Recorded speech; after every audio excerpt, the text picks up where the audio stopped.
Мэдлэгээр жигүүрлээ. Mona English Bookstore. Сайн бацгаана уу? Саруул ухаант монголчуудаа. За ингээд энэ оны сүүлээсээ 2 дахь дугаар эхлэхэд бэлэн болсон байна. Бид нар бол Super December гэж нэрлэж байгаа 12 дугаар сарын үнэхээр гайхалтай зочид орж байгаа. Салбар бүрээс орж байгаа. Өнөөдөр бол зайлшгүй одоо Монголын хамгийн бидний чухал мөн тулгамдсан эмзэг бас хамгийн одоо бид хэдийн амьдралын салшгүй нэгэн хэсэг болсон анагаах ухааны салбраас анагаах ухааны салбарын хамгийн нөлөө бүхий хүмүүсийн нэгийг оруулах гэж байна. Ингээд өнөөдрийн манай зочингоор 3 гал нэгдсэн эмнэлгийн ерөнхий захирал анагаах ухааны магистр их барих эмэгтэйчүүдийн эмч анагаах ухааны шинжлэх ухааны үндэсний их сургуулийн төлөөлөн удирдах зөвлөлийн гишүүн Монголын хувийн хвшлийн эрүүл мэндийн байгууллагын нэгдсэн холбооны төлөөлөн удирдах зөвлөлийн гишүүн хадагтай Пүрэмсүрэн оролцож байна. За бидний урилгыг хүлээж авсанд баярлалаа танд. Өрсөнд баярлалаа. За сайхан үйлчж гин үү та? Сайхан үйлчж гин. Та бүхэн сайхан үйлчж байна. Сайхан үйлчж байна.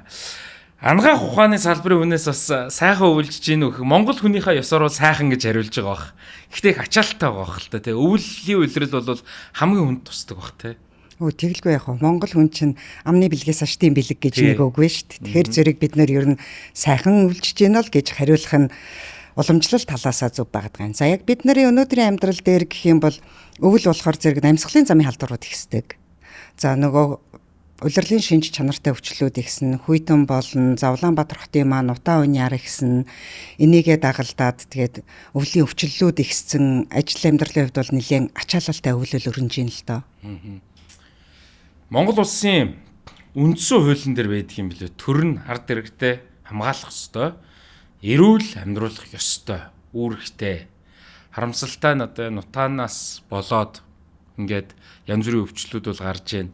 Бид нар ганц хоёр хүмүүстэй бас ярилцчихсан. Одоо энэ яг цэвэр энэ амьсгалын замын одоо энэ вирус ингээл манай хүүхд мөхчсөн өвдөөл ингээл үж байна. Энэ цэвэр бас утаанаас болж байна уу? Эсвэл хувь хүмүүсийн өөрсдийн бас одоо энэ вакцин ч юм уу ингээд өөр хүчин зүйлс бас байгаад байна уу?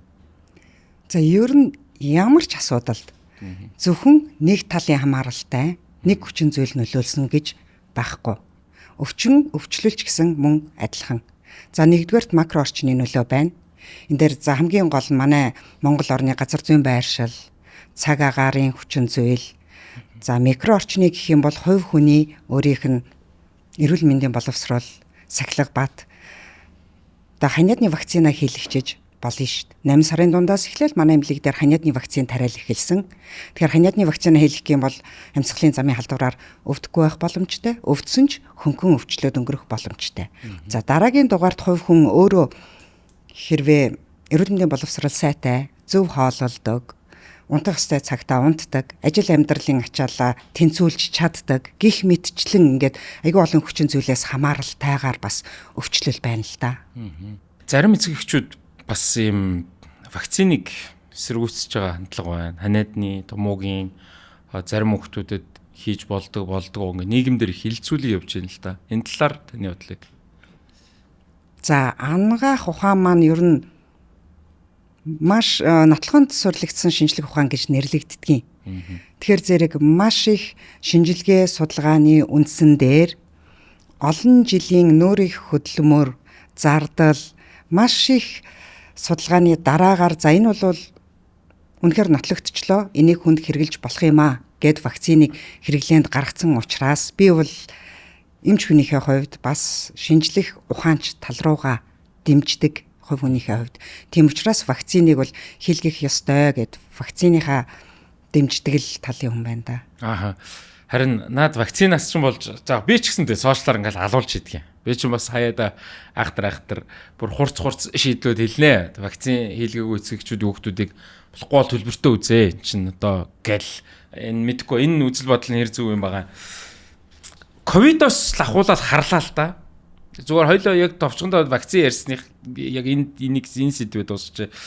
Одоо ковидын вакцинаас болоод ингээл залуучуудын зүрх зогсоод ингээд тэгээд ингээд би нөгөө вакцин эсэргүүцнэ гэдэг маань өөрөө шинжлэх ухааныгаа үүсгэж байгаа юм болов уу гэж хувьдаа бол бодоод байгаа байхгүй.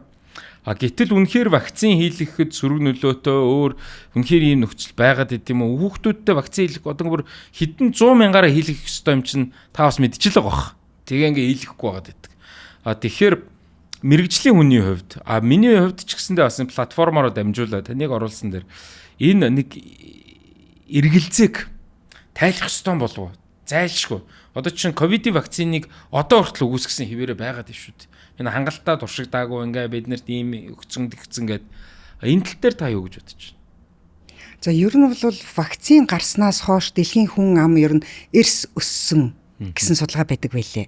Тийм учраас вакцин бол яг харахгүй судлагдаад халдварт өвчнүүдийг одоо эпидеми, пандеми болоод олон зуун мянга, олон саяараа өгдөг байсан халдварт өвчнүүдийг вакцинаар эмчилчихэд нь штэ.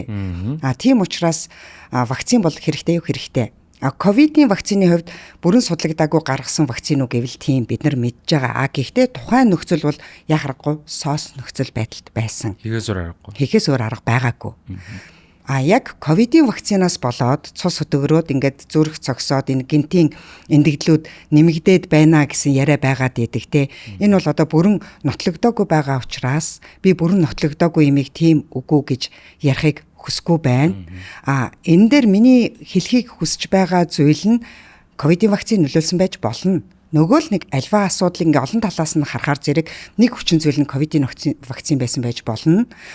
Хамгийн гол хүчин зүйл нь хувь хүний эрүүл мэндийн боловсрол, эрүүл мэндийн хувьд өөр дээрээ сахилах баттай байх, нөгөө жил болгон урьдчилан сэргийлэх шинжилгээндээ орох, урьдчилан сэргийлэлтээ хийлгээд шинжилгээгээ илгэчихэд миний цус өтгөн байна гэдгийг мэдсэн болвол нөгөө нэг сайхан Монгол эр хүний хинэггүй монголзан би зүгээр гайгүй гэд явдаг. Энийг бол би өөртөө харьгуул гэж шулуухан хэлдэг. Энийг бол би хинэггүй минэггүй гэсэн гоё үгээр бол тайлбарлахыг хүсдэггүй. Иймэрхүү маягийн юм өөртөө хайргүй байгаа байдлаасаа болоод эндэгдлийг нэмэгдүүлээд байгаа юм гэж би харддаг. За ингээд өнөөдрийн маань дугаарын спонсороор технологид суурилсан цахим зээлийн үйлчилгээний аппликейшн Гэрэл гэдэг гоё аппликейшнаас ажиллаж байгаа. Та одоо ингээд App Store болон Play Store-оос Гэрэл гэж хаах эсвэл үзэж байгаа подкастын YouTube description хэсгээс татах линк дээр дараад Гэрэл зээлийн аппликейшн авсандаа суулгаарай гэж бас зөвлөмөр байна. Гэрэл гэж хаана шүү. Зээл авах хэрэгцээ гарахад та мэдээж өөрийн мэдээллүүдээ бөглөөд 24 цагийн хэдийдэн ч ердөө 3 минутын дотор одоо ямар нэгэн барьцаагүйгээр те цагаа хэмнээд одоо энэ зээлээ бол авах боломжтой. За мэдээж Гэрэл аппликейшны маань хэд хэдэн гоё давуу талууд бас байгаа гэдгийг хэлмээр байна. Зээлээ өөрийн хэрэгцээнд тохируулан хугацаагаа сонгож болно. Хидж хувааж авах боломжтой. Тэгээ өдөртөө авсан зээлээ бол эргээд одоо төлөвлөх үүгүй өдөртөө авах юм бол тэгэхээр нөгөө хідэн ч цагт байж болно гэдэг маань тийм гоё давуу талыг бол бий болгож байгаа. За тэгээд мэдээж та хариуцлагатай харилцагч байх юм бол дараагийн удаа зээлээ нэмж авч болно гэсэн үг. За тэгээд мэдээж Улаанбаатар хот болон 21 аймгийн төвийн харилцагчид цахимаар гэрээгээ байгуулах боломжтой. Гэрэл зээлийн аппликейшн таны санхүүгийн гэрэл. Монгол эр хүн одоо дунджаар Монгол эмэгтэй хүнээс нэг бараг 10 насаар бага насэлж байна уу? Тийм 9.6 дундаж настай зөрөө. Энэ за бид нэр ингээд зөндөө ярьдаг л да өөх тостой хоол аригтаарс буруу ив майг гэтэл энэ болгоныг өөртөө хайртай байж урьдчилан сэргийлэх одоо эрэгтэй хүн чинь хань ижил хин нэгэн өмнөөс нь дуудахгүй бол эмнэлэгт цаг авдаггүй байхгүй одоо эрэгтэй хүний натур байгаа даа л да гэтэл одоо үнэхээр ингээд нэг шинжилгээндээ ингээд нэг хамрагдаад ингээд бол маш олон зүйлсийг сэргийлж болохоор шүү дээ тийм ээ тэгэлгүй яах вэ. Ер нь бол урьдчилан сэргийлж 98% урьдчилан сэргийлж болно шүү дээ. Тийм учраас бусад ямар ч одоо яахтай ингээд эрүүл бас байг л дээ тий. Одоо тий ах нар аав нар тий аргитар суугаад эрүүл бас олсон ч гэсэн бие ингээд өмнөөс нь ингээд кэрлээд урьдчилан сэргийлээд ахад л уг насаа жоо уртсгаад ах юм болов гэж. Тэгэлгүй яах вэ. Гэхдээ олон жилийн турш буруу хоололцсон, олон жилийн турш дасгал хөдөлгөөн хийгээгүй, олон жилийн турш хорт зуршил нь бие организмд нь аль хэдийн эргэлтгүй өөрчлөлт оруулсан байгаа юу гэвэл тийм. Гэхдээ энийг улам цааш нь дамжруулаад авах юм уу? Яг энэ дээр нь зогсоогоод аггүй бол бас жоохон эрүүлэр өөрчлөгдөж бас болно шүү дээ. Ингээд авах юм бол насаа уртасгах, амьдралаа илүү чанартай амьдрах боломжтой шүү дээ. Өөртөө гэхээс илүү бас уг нэг үр хөвгтөө эргэн дойрондоо бас нэг тэгэлгүй яах вэ? Лэсэн үүрэг байгаа шүү дээ тийм ээ. Одоо манай аав байна. Эмнэлэгт үзүүлээгүй олон жил болж байгаа гэж одоо өнгөрөөд байгаа мó. Уг энэ бол бүгдээрээ яг энэ бол бүр үүрэг талаасаа бол заавал орох ёстой л гэж одоо хувьдаа бол хараад байгаа. Тийм, миний нэг хэлдэг үг байдгийн. Чиний эрүүл мэнд ганцхан чиний өмч биш. Чиний эрүүл мэнд чиний хайны ижил, аав ээж, ах дүү, үр хүүхэд, хайртай хүмүүсийн чинь өмч байгаа юм. Тийм учраас чи заавал эмнэлэгт үзүүлэх ёстой гэж хэлэхээр манай Монгол ирчүүд нэрээ тийм байна гэд явдаг байхгүй юу? Тийм байна. Миний эрүүл мэнд ганцхан миний өмч биш гэдэг бас. Тийм байхгүй юу? Гоё үгүй шүү тий. За эмэгтэйчүүд руугаа орё л доо. Би бол яг уу бас юу яаж байгаа. Таныг бас орж байгаа гэхээр бас бодчихлаа. Ингээл гурангалд их үзүүлнэ хүүхдээ. Баярлалаа. Тий их гоё байдгийн штэ. Жирэмсэн байхад ч тэр одоо төрөхөд ч тэр нөгөө юу гэдэг вэ хөөе үзүүлэхэд нөгөө access тэ нэвтрэх боломж нь амар юм шиг санагдтiin. Тэгээд яг хоо ер нь бол ингээд одоо төрөлт за тэгээд няраа гэд ингээд ярихад ер нь өвлийн уйлралд одоо ингээд төрж байгаа за энэ утаан дунд ч юм уу ингэж төрж явах эсвэл магадгүй арай дулаахан уйлралт ч юм уу энэ мэн дээр ялгаа байна уу ерөнхийдөө ер нь ямар хүндрэлүүд илүү урд хож одоо урд өмнөхөөс бол түгээмэл байна гэж сумаар. Ягаад гэвэл нэгдүгээрт багасцсан байна, хүндрэлүүд ихссэн байна гэл мэдээгээр их яваал байна л да. Яг халуун гал голомтон дээр гомд яг ингээд яг одоо тий 12 сард ийм хүндрэлүүд ер нь тулгарч байна уу, тохиолдож байна уу? Тохиолдолгүй яах вэ? Ер нь өвлийн улиралд утаа ихссэн үед тээгдэж байгаа жирэмслэлтийн явцад одоо утаа нөлөөлдгөө гэвэл нөлөөлдөг. Гэхдээ шууд утаанаас болоод ураг хөвлөд амьгүй болоод шууд утаанаас болоод дутуу төрөөд ч юм. Шууд утаанаас болоод ургийн гажиг үсээд ч юм уу те. Ингиж бол нотлогдоогүй. Гэхдээ тодорхой хэмжээгээр энэ бол нөлөөлж байгаа. Би ахаал нөгөө олон хүчин зүйл нөлөөлдөг тухайга ярих гээд байна. Одоо саяхан миний ярьсан зүйлсүүд чинь удамшлын хүчин зүйл нөлөөлж болно. Хувь хүний эрүүл мэндийн боловсрол шууд нөлөөлнө. Дээр нэмээд макро орчны одоо стресс жирэмсэн ээжүүд жирэмсэн үедээ тэгэхэд бол макро орчноос хамааралтай стресст маш ихээр хүртэж байна шүү дээ. Энэ нөлөөлнө, ажлын орчин нөлөөлнө, утааны хүчин зүйл нөлөөлнө, гих мэтчлэн иймэрхүү нөлөөллүүдээс хамаарат сая миний дурдсан ураг хөвлөд аймгүй болох, зулбах, дутуу төрөх, ургийн гажигт ай төрөх, гих мэтчлэн жирэмсний тэлтийн болон төрөлтийн хүндрэлтэй асуудлууд бол байна их байна. Нөгөө яг эхний хүүхэд маань ингээл төрөхөд мэдхгүй тухайн үед ч бас одоо арайч жоохон ч байж ингээл манай хүүхэд маань дутуу төрөөд тэгээл нэг юм бараймаранд явдаг. Тэгээл зарим нь янз бүрийн ингээл мэдхгүй янз бүрийн юмд явдаг л байсан. Тэгээл хүмүүс ингээл сошиал мошлоор янз бүрийн юм байдаг юм байлээ. Ер нь жирэмсний үед ч юм уу дөнгөж төрсний дараа ч юм уу тэр гам барих тал дээр ер нь бидний түгээмэл манай одоо эхчүүдийн аав нарын ч гэсэндээ түгээмэл буруу ойлгогддог тийм зүйл байна. Хүмүүс энийг бас нэг ингэж болдгоо шүү. Энийг ингэ зөвөр ойлгоосоо гэсэн нэг тийм юм байвал те. Бид нар чинь ингээл янз бүрийн юмд л итгээ яваад идэг байхгүй юу? За жирэмсэн болно гэдэг бол ганцхан эмэгтэй хүний тэр хүүхэд тээж байгаа ээжийн үүрэг хариуцлага биш. Тэр гэр бүлийн үүрэг хариуцлага байгаад байгаа юм. Тэгэхээр жирэмсэн үедээ гэр бүлийн хоёр эхнэр нөхөр хоёр маань энэ жирэмсэн болохдоо бэлтгэхээс л эхэлж байгаа юм. Бүр бэлтгэхээс. Одоо нөхөр нь бол тамхи мөнхнээс гараад ингээл одоо манай найз нөхдөд байж тээ. Хүүхдтэй болыг ихнэр нь тамхинаас гардаг үл гэдэг тээ. Ёстой зөв.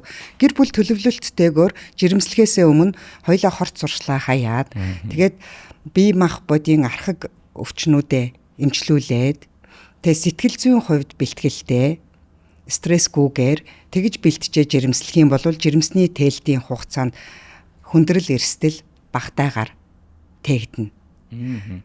За тэгээд жирэмсний хугацаанд бол нэг учиргүй гам дэглэм гээд ах юу ах вэ? Ажил амралтын гормоо сайн зохицуулна.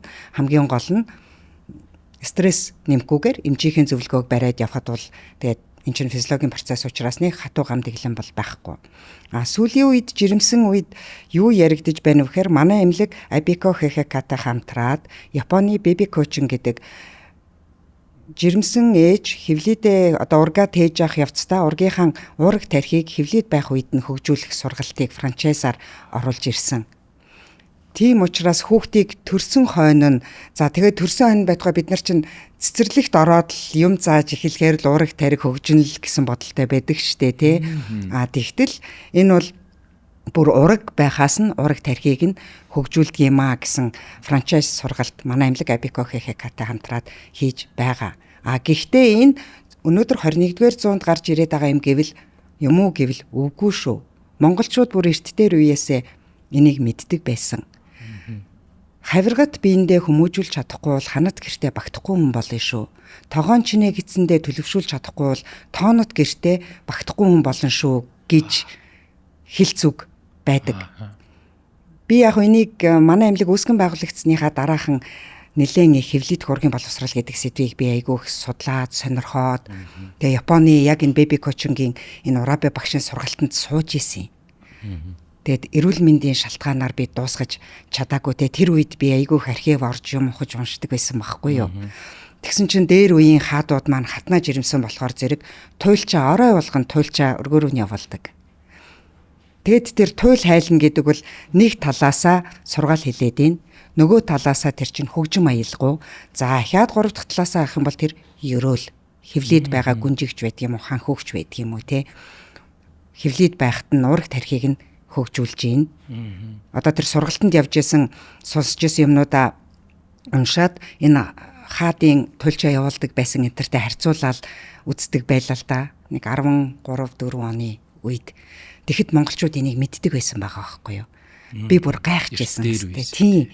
Яаж мэддэг байсан байна монголчуудстай ямар агуу ухаантай арт түмэн байсан байна гэж би шүтэн биширж исэн. Тэгээ миний эрүүл мэндийн шалтгаанаас болоод энэ төсөл маань бүр зогсоод тасраад байжсэн чинь бүр 10 жилийн дараа Абико ХХК маань ажил болгоод франчайзаар оруулаад ирсэн. Одоо энэ дээр 3 гал имлэг хамтарч хэрэгжүүлж байгаа. Ямархуу одоо ургийн хэвлэлд байх ургийн хөгжил ямархуу зүйлс байх. За гой хөгжим энэ төр гээс ахуулаад тийм ээ. Ерөнхий зүгээр нэг би бас надад сонирхолтой санагдаад байл да. Яаж ингэж хөгжүүлж чинь гэдэг тийм. Одоо мэдгүй ээжиг ингээд учир зүггүй шинжлэх ухааны ном уншуулаад гэж бол төсөөлөхгүй бах юм. Тийм тэхгүй юм. Тодорхой давтамжтай сигналуудыг өгнө ээж нь өрт нь одоо өглөө босоод 7 цагт ч гэдгийг юм уу ингээд зтэй миний охин ээж нь чам тайртай шүү гэл аав нь ажилдаа явахдаа миний охин өглөөний минь аав нь ажилдаа явлаа шүү гээл ингээд тодорхой цагт тодорхой давтамжтай сигналуудыг өгнө. Тэгээд тодорхой даалгавруудыг гүйцэтгэн. Ер нь жирэмсэн ээжийн одоо сэтгэл хөдлөлтэй мэдэрж байгаа мэдрэмж 3-4 секундын дараа шууд урагт дамждаг. Тийм учраас санаа тайван зүйтэй цайтай зөв байх хэрэгтэй биш тийм ээ. Яг үнэн. Тийм учраас жирэмсэн эхнэрүүдийг ерөөсөө маш стрессгүй, маш тайван байх юм бол тэр тайван амгалан хүүхэд чинь мэдэрж идэг. Тэр хэмжээгээрээ тайван амгалан бага уйлдаг. Тэгээд ер нь ээж стресстэн гэдэг бол стресс даварчин тэгэл дархлаал унаа шүү дээ. Стресстэй дархлаагүй ээжээс стресстэй дархлаагүй хүүхэд төрн тэр хүүхэд чинь өвчлөмт хийл байна. Тийм учраас жирэмсэн үед ээжийн сэтгэл зүйн байдал тэгээ хэвлээд байгаа ургийн сэтгэл зүйн байдал хоёр шууд хамааралтай. Манай подкастын хамтран ажиллагчаар ногоо өрөөдөг хөгжүүлэгч MMS компани ажиллаж байгаа. Дэлхийд дахна мэдээж ногоо өрөөдөр бол чиглэж байгаа. За тэгээд MMS маань бол мэдээж эрчим хүчний салбарт үйл ажиллагаа явуулдаг.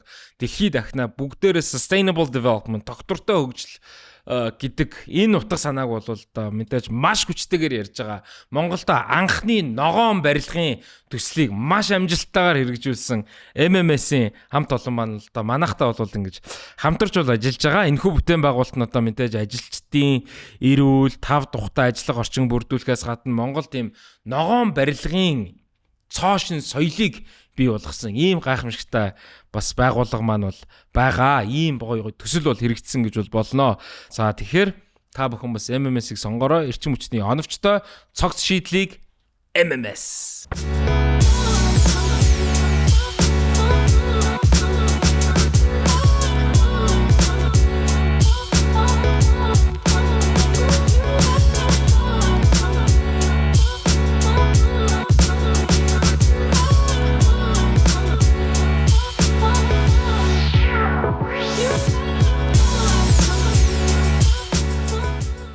наадхан дээр чинь зүгээр нэмээд асуухад Malcolm Gladwell-ийн ямар номон дээр нь байлаа да. Бид нар 7 хоног номны ревю гэдэг. Одоо сүүлрээ номоо хольчуудгаад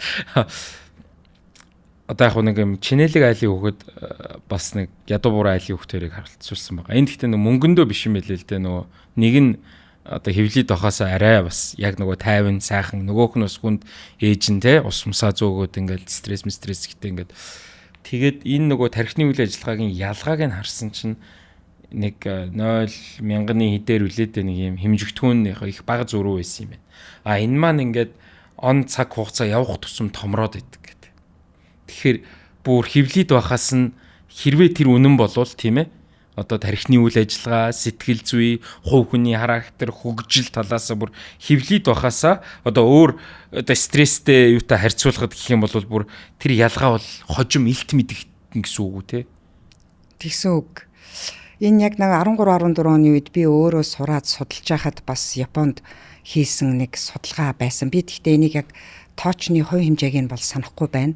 Тэгтээ энэ яг ямар судалгаа байсан гэхээр шоронд хоригдчихсэн хоригдлууд дээр хийгдсэн судалгаанууд байсан байхгүй юу. Тэгээ хоригдлууд дээр хийгдсэн судалгаануудаас хийсэн чинь ээж нартай уулзаад хийсэн судалгаанууд байгаа нь тэгсэн чинь ээж нар нь ихэвчлэн амьдралын төвшин нэгдүгээр амжиргааны төвшин доогуур хоёрдугаар нөгөө гэрлэхгүй тодорхойгүй маш их стресстэй тэгэнгүүтээ дандаа хүүхдээ тээхгүй гэсэн сэтэл үйлдэл хийж исэн. Им тан уудг юм уу, өсөрч давхардаг юм уу, үгүй л өр хөндүүлэхээр эмнэлгийн үүдэнд очиж зогсож исэн байдаг юм уу те. Тим хувинд бүр 90 хэдэн хувьтай байлаа бүр айгүй өндөр. Би тэгээд гайхчихсан байхгүй юу. За. Энэ яг хөвлөд байгаа. Тэрийгэ болохоор хөвлөд их ургийн боловсрал хөвлөд байгаа ургийн сэтгэл зүйн байдал бол ээжийн сэтгэл зүйн байдалтай ингээд шууд ийм хамааралтай байдгийн шүү гэдгийг нотлохын тулд надаа ирүүлж ирсэн. Би бас онлайнаар сурч ирсэн. Тим материал байсан. Магадгүй одоо зүгээр том датагаар наваад үзвэл тэр хүүхдүүдийн зан характер одоо тий 10 20 жилийн дараа ингээ харах юм бол бас их л сонирхолтой юм илтгэх бахтай илүү одоо жоохон сөрөг хандлагатай болох ч юм уу. Бүр хөвлөд ухаас нь л нөлөөлөх юм бол шүү дээ. Зүгээр яг хүний амьдрал урт. Гэхдээ ингээд том датагаар нь ингээ харуулвал тэдэн хувийн юм болов гэдэг стат харуулвал сонирхол бах тий. Бүр яг дагсан когорт судалгаа хийж үзэх юм бол энэ нотлогдно. Тех бах гэж таамаглаж байна. Яг өнөөдөр бол нотлогдсон гэсэн судалгаа байдаг үгүйг би мэдгүй хараагүй. Зүгээр амьдрал дээр анзаараад яваад штэ амьдрал баян бидний эргэн тойронд чинь юу эс өрнж юм те. Тэгээд хараад тэрнтэйгээ харьцуулаад бодохоор зэрэг яг ийм судалгаа хийгээд үзэх юм бол би л нотлогдно л гэж бодож байна. Манай охин хөвлөд байхад л би ингээл их үлгэр уншиж өгдөг байсан. Хөвлөд нь байхад нь үү ямар мундаг браво. Тэгээд хүүдээр ягаад чинь тэгийг санагдчихна мэдгүй. Одоо санахгүй байна. Охин дээр бол тэгж хэлсэн. Тэгээд тухайн үед юу уншижсэн гэхээр ийм аавынхаа хоолойг бүр бити жоохон ураг гэж ийм дутуу унал бас аавынхаа хоолойг таньж гэлэн гэж хэлжсэн. Тэгээд охин аав хоёрын харьцаа ч одоо бол бас л дийлдэхгүй шүү дээ. Тэр бас нөлөөлөх үү? Шууд нөлөөлнө. Тэр үл ерөөсө бүр шууд нөлөөлнө. Хөвлөд байхад нь аав нь байнга ингээл ажиллаал, сигнал өгөөл тэгээд байсан хүүхэд төрөнгүүтээ шууд аавынхаа хоолойг таньдаг.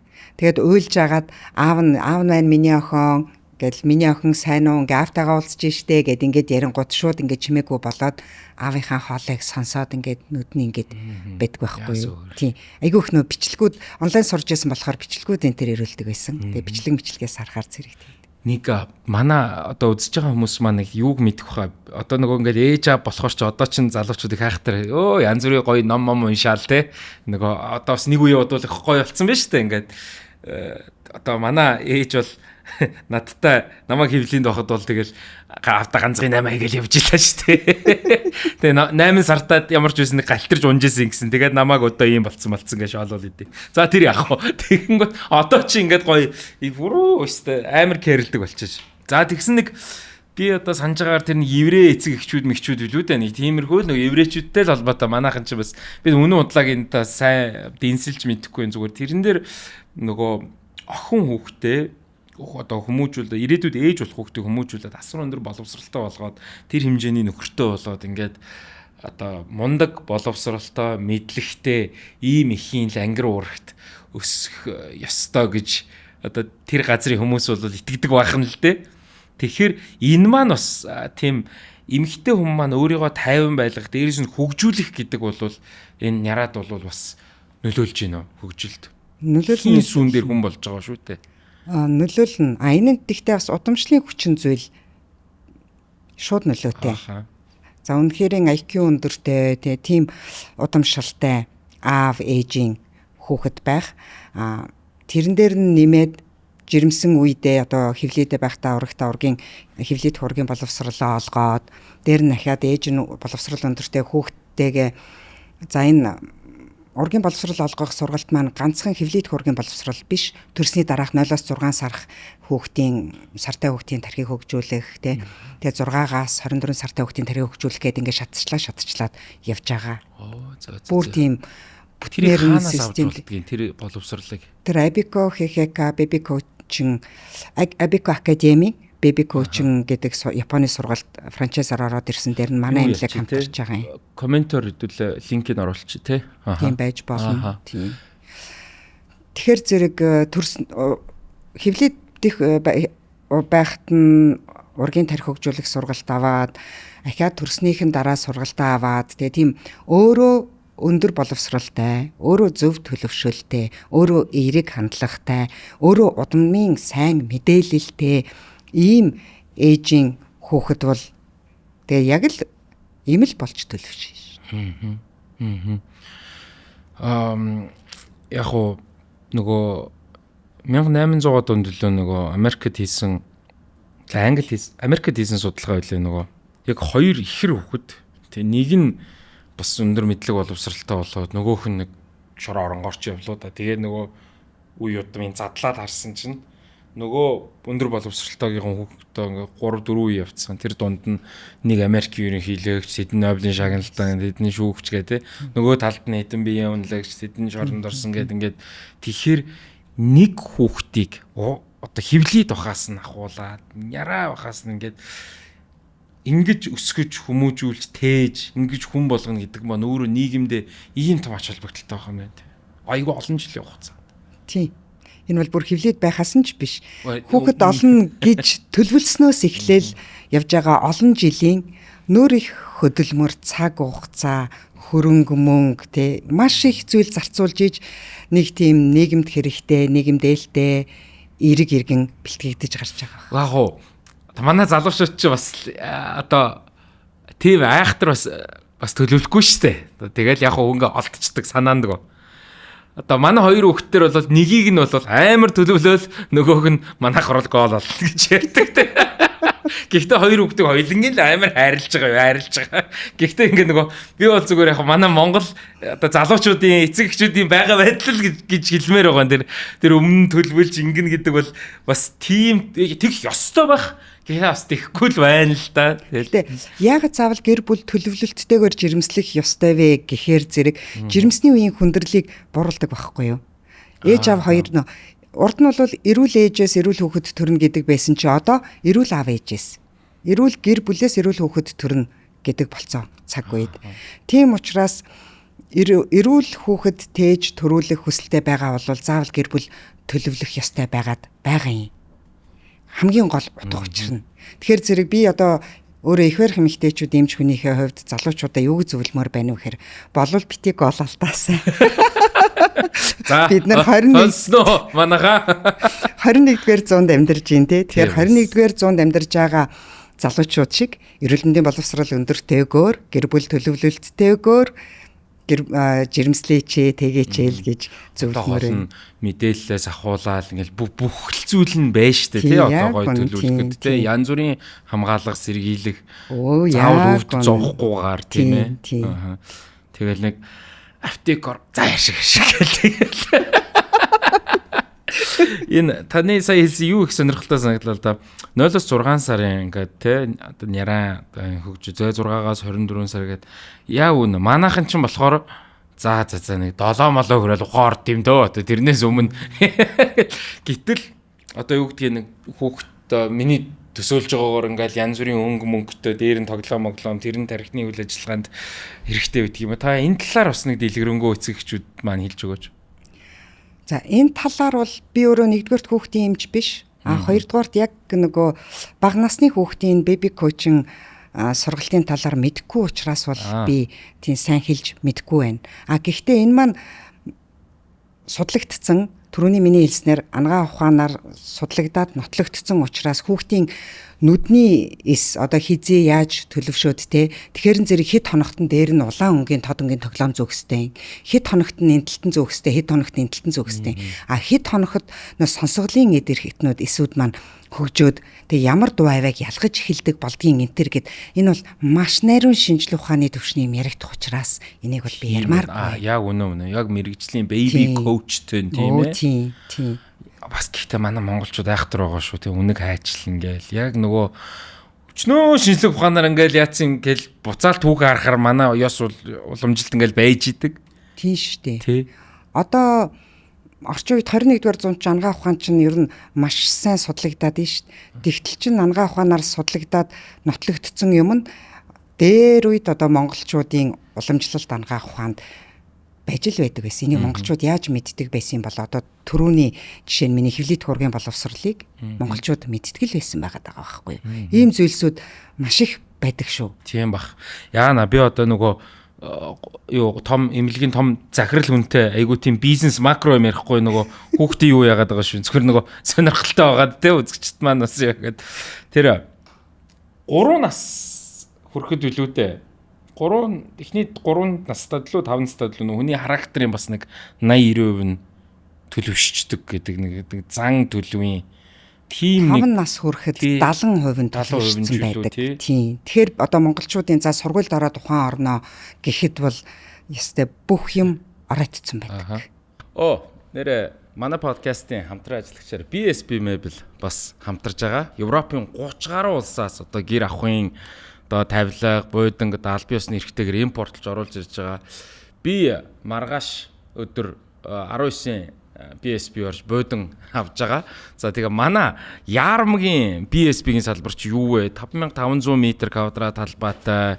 Өстой төрөл бүрийн сонголт байгаа юм байна лээ. Зочны өрөө, буудан, унтлахын өрөө, хүүхдийн өрөө, галтгоо, ширээ сандал, хивс гэдэг одоо нөгөө айл чин сайн нөгөө шинээр нүүж орсон чи ямар их юм эрг болдго юм бэ. Тэгээд BSB-гийнхэн маань бас энэ дээр хамтарч ажиллаж байгаадаа их баяртай байгаа. За тэгээд та бүхэн мэдж байгаа бол 19-т бол байгаа. Тэгээд ТБД андуудын урд байгаа. Мишель Экспо дээр тэгээд одоо Яармагт одоо шинэ салбараас хэрэглэгчтэй өргөх гээд.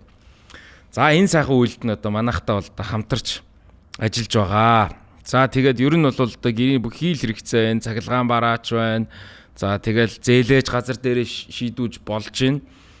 За тэгээд энэ шинэ BSB амар том BSB үл яг Яармгийн зам дээр байхад андчгүй 3 дахь автобусны буудлын ард нь хорс моторсын яг л хажууд байлээ дээ тий. Тэгээд манай BSB-гээр бас өөрчлөлөөрэй.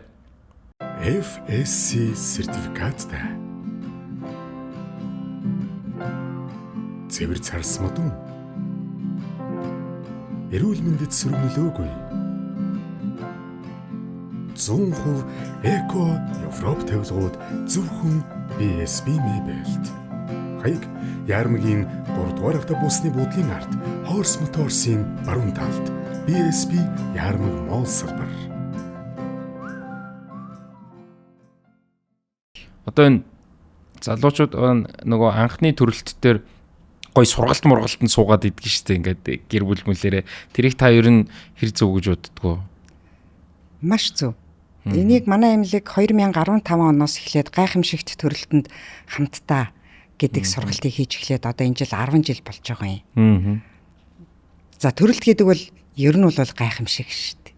Ямар гоё. Би өөрөө бүр хүсэж мөрөөдөж дурлж иж их барих эмэгтэйчүүд имж болж исэн болохоор зэрэг тэр хүн төрөх процессыг би одоо болтол харах дуртай. Би одоо ажлын зав зай гарах юм бол төрөх рүүгээ гүгэл орчдөг.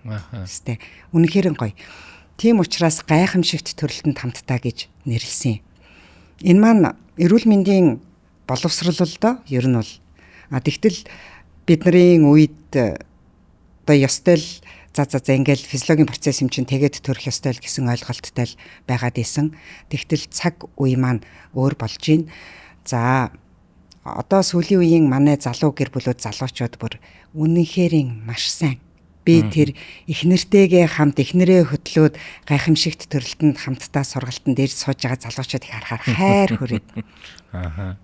Манай энэ сургалт хөвчлээ хагас өдөр болдог. Би хаяада хагас өдөр ажиллахаар бол сургалтаараа ордгийн. Тэгээ орохороо зэрэг би тэр аавуудад бүр заавал хэлдэг.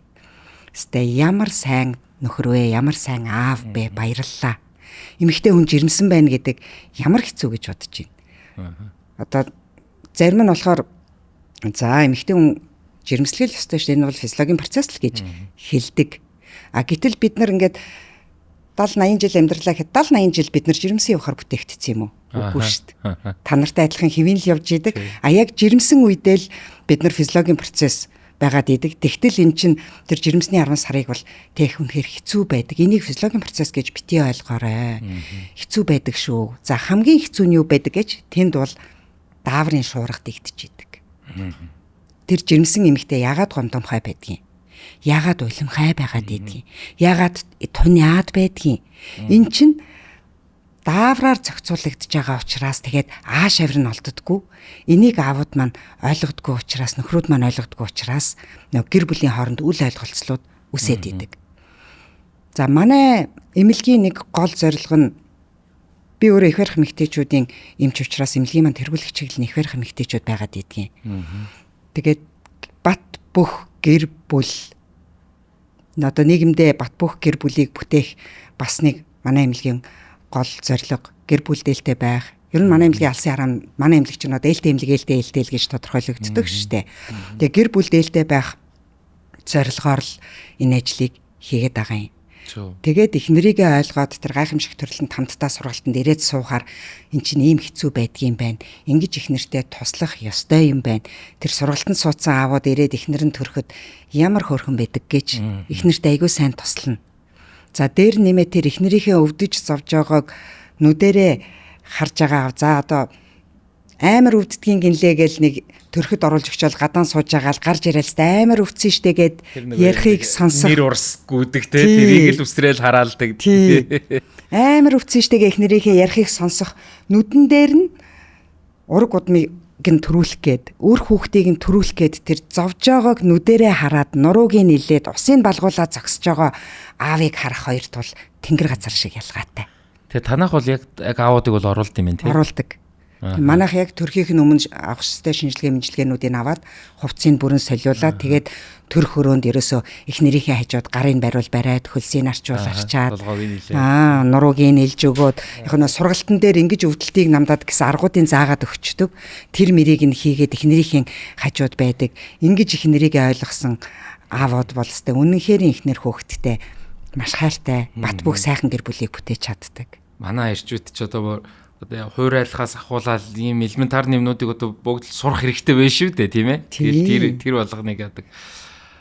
Манай мөгийн битээр яг нэг ярилцлагын өмнө хүлээг ингээ ярьжсэн. Ер нь ингээд бид нар манай нийгэм маань одоо яавал ахиц дэвшил гаргаж ийн нөхөр. За яг бид нар нэг эдийн засгийн тоо хэмжээгээр өндөр барилга байшингаар хэмжиж байсан л гэхдээ эцэст бол юу юм бэ?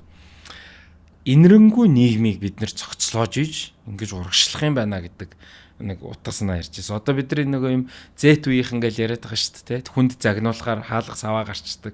Тэгэг загнуулахгүй газар очиг.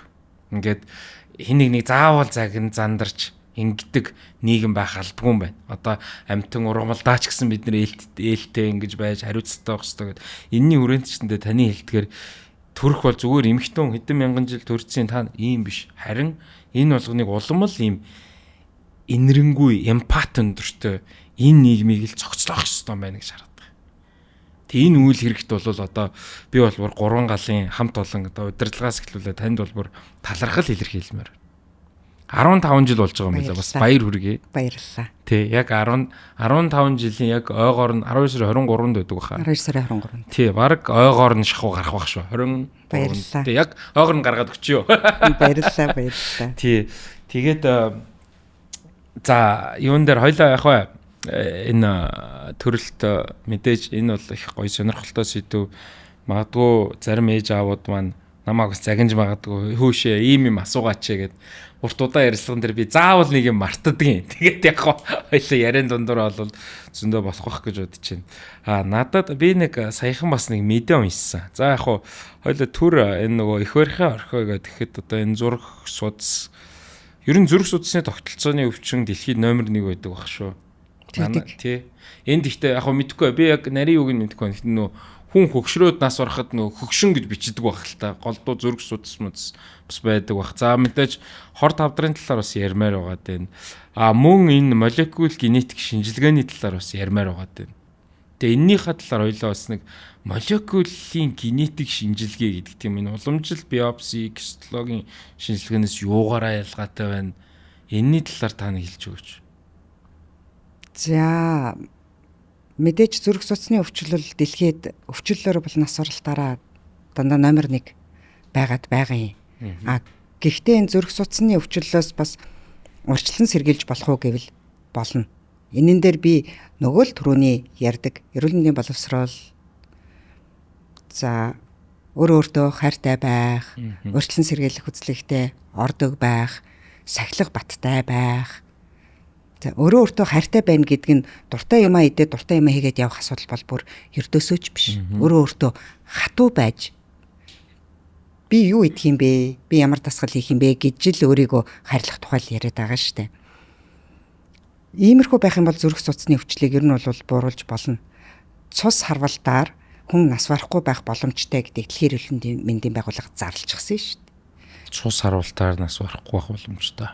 Тийм. Яг тэгэл бид нар зүрх судасны хэмжээний хяналтанд яваад даралтныхаа өөртөө тохирсон даралтны эмээ тохируулж уугаад өөртөө сахилах баттайгаар эмээ тогтмол уугаад зөв хоолоо идээд унтах ёстой цагаа унтаад ингээд яваад ах юм бол хүн цус харвалтаар нас барахгүй байх боломжтой. Энийг дэлхийн эрүүл мэндийн байгууллага бүр нотолцсон, зарлалцсан.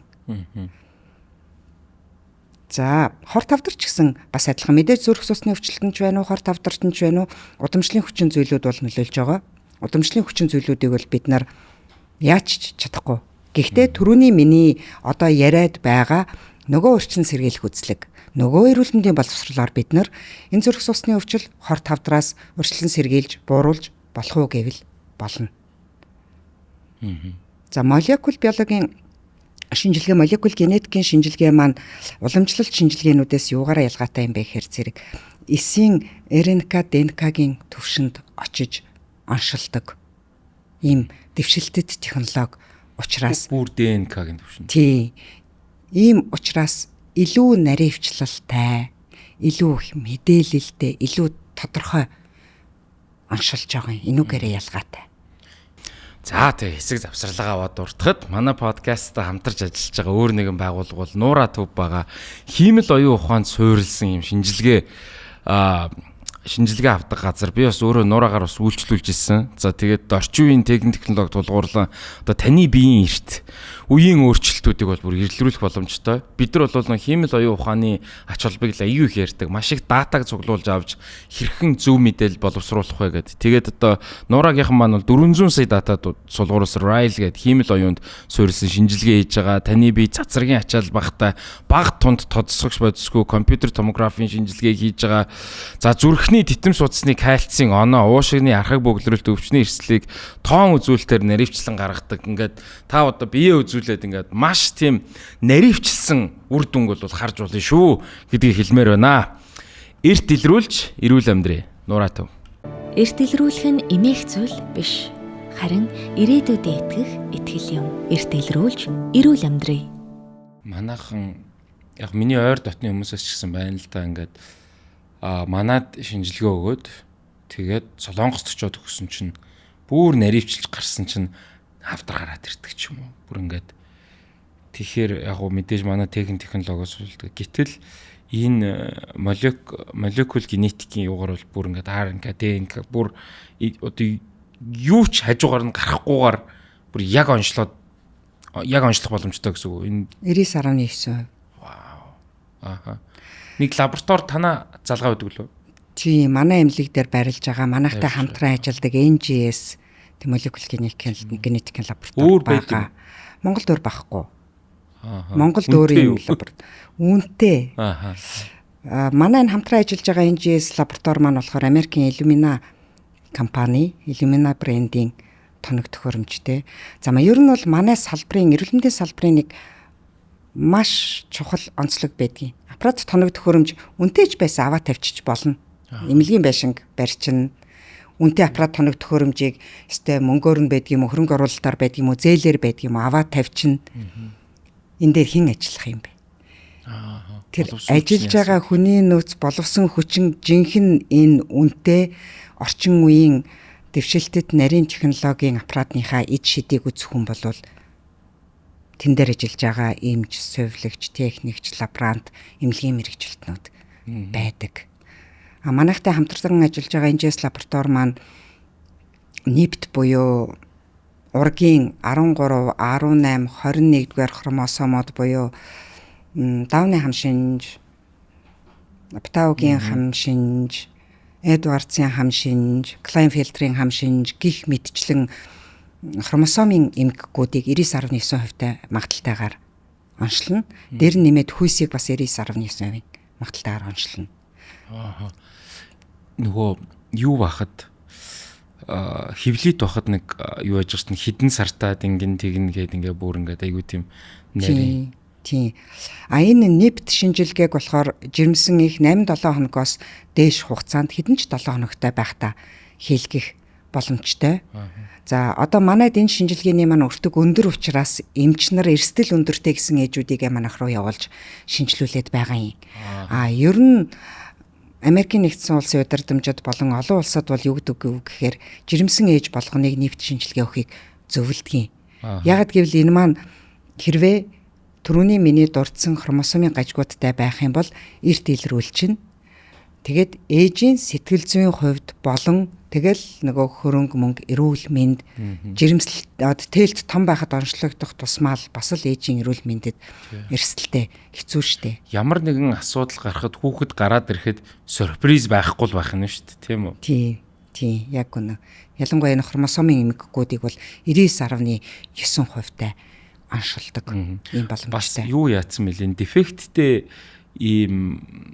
дефекттэй үрийн шингэн байсан уу чиглүүлээд тэр өндгөн эсрүү явуулж байгаа тийм технологи би харсан.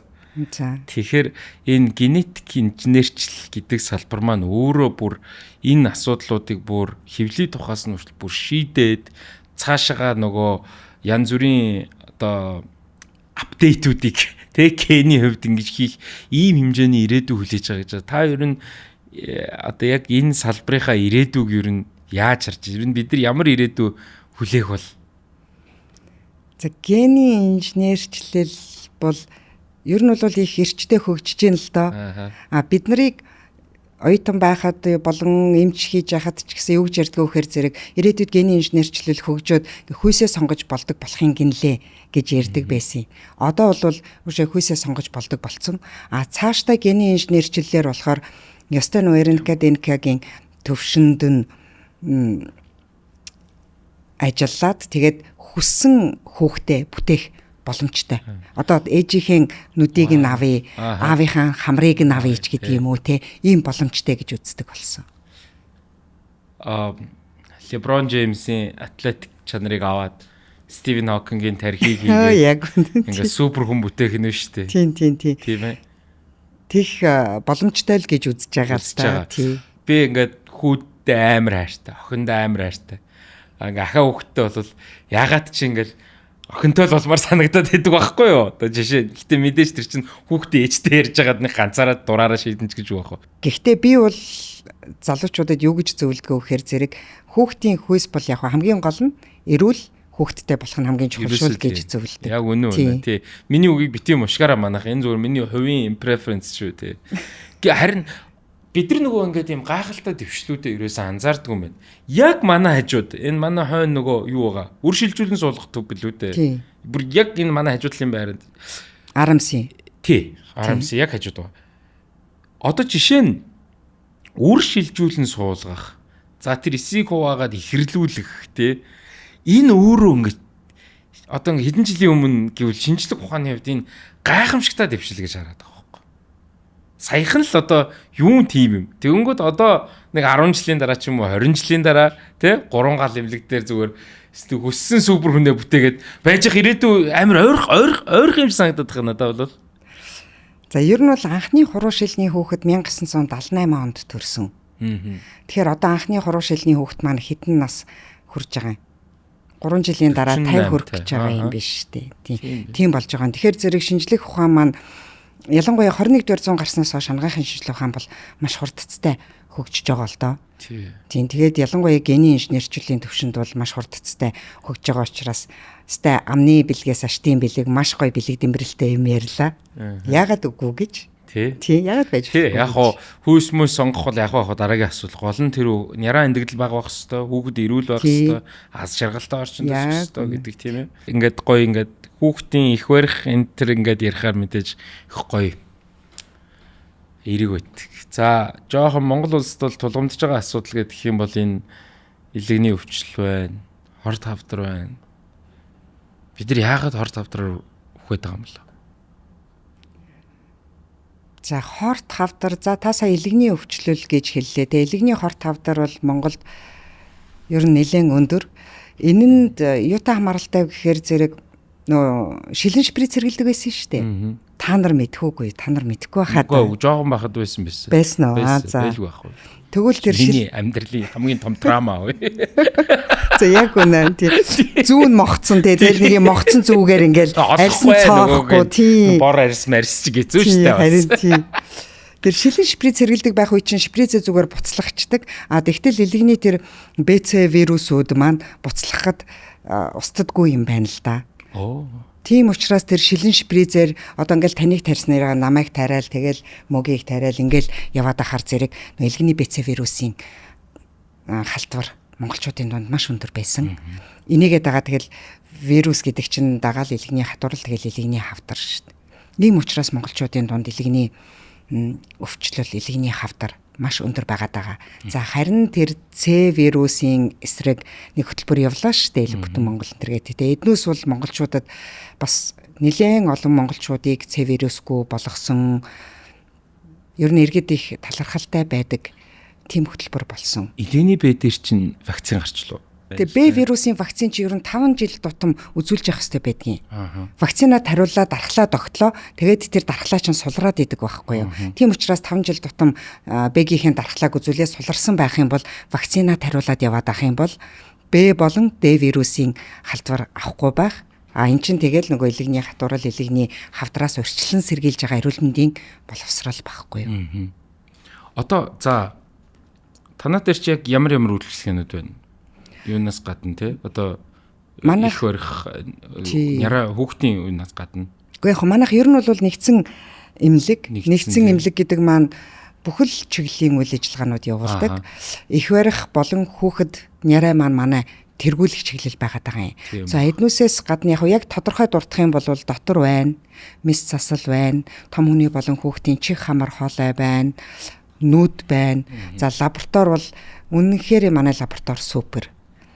Манай лабораторийн гадаад хяналт Японд, Англид, Австралид хийгддэг. 3 давхар гадаад хяналт хийгддэг. Лабораториороо бол би гадаад хяналт хийн гэхээр за лаборатори нөө шинжилгээний үнэн магттай байдлыг нь баттай байлгахын тулд дотоод хяналтаа хийн.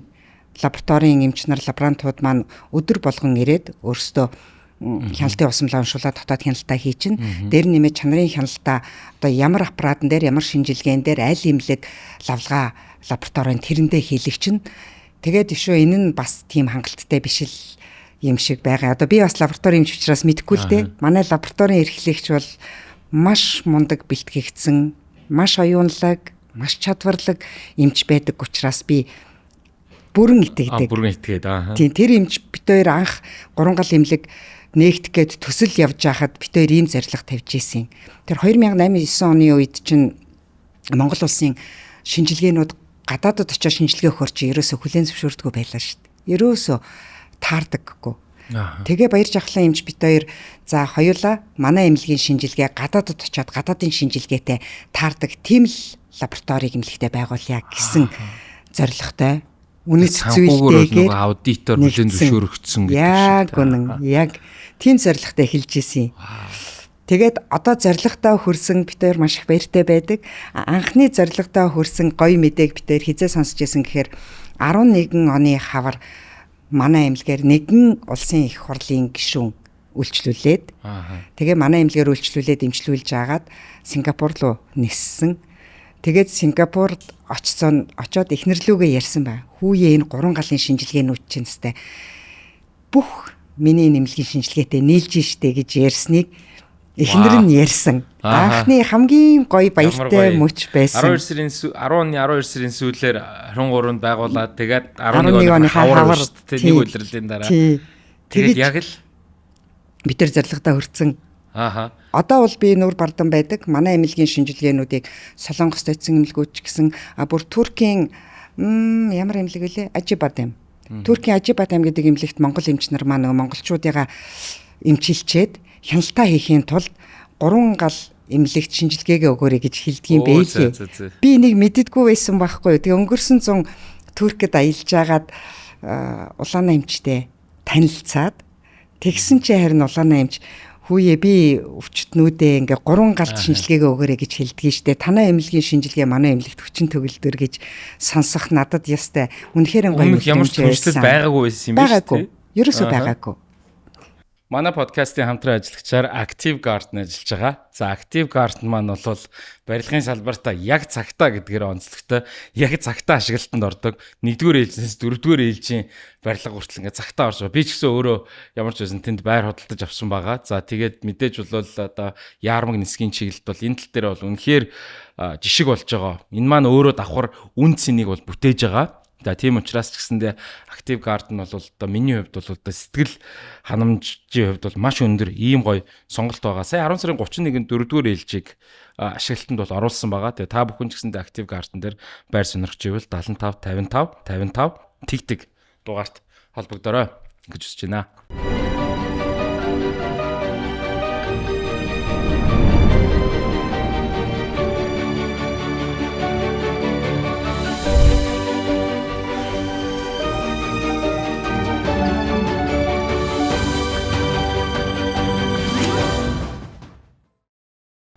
Их гоё гэдэг чинь тийм чанартай бүтээгдэхүүн гаргахаар их юм. Манай Universal дээр болсон, манай Английн төв дээр улсууд танахыг санал болгодог штэ гэх хүмүүс хэлэхээр нэг л тийм гítэлтэй тэр хүмүүст ямар борлуулалтын юм уу байхгүй штэ. Тэгээд тэг их гоё гэдэг.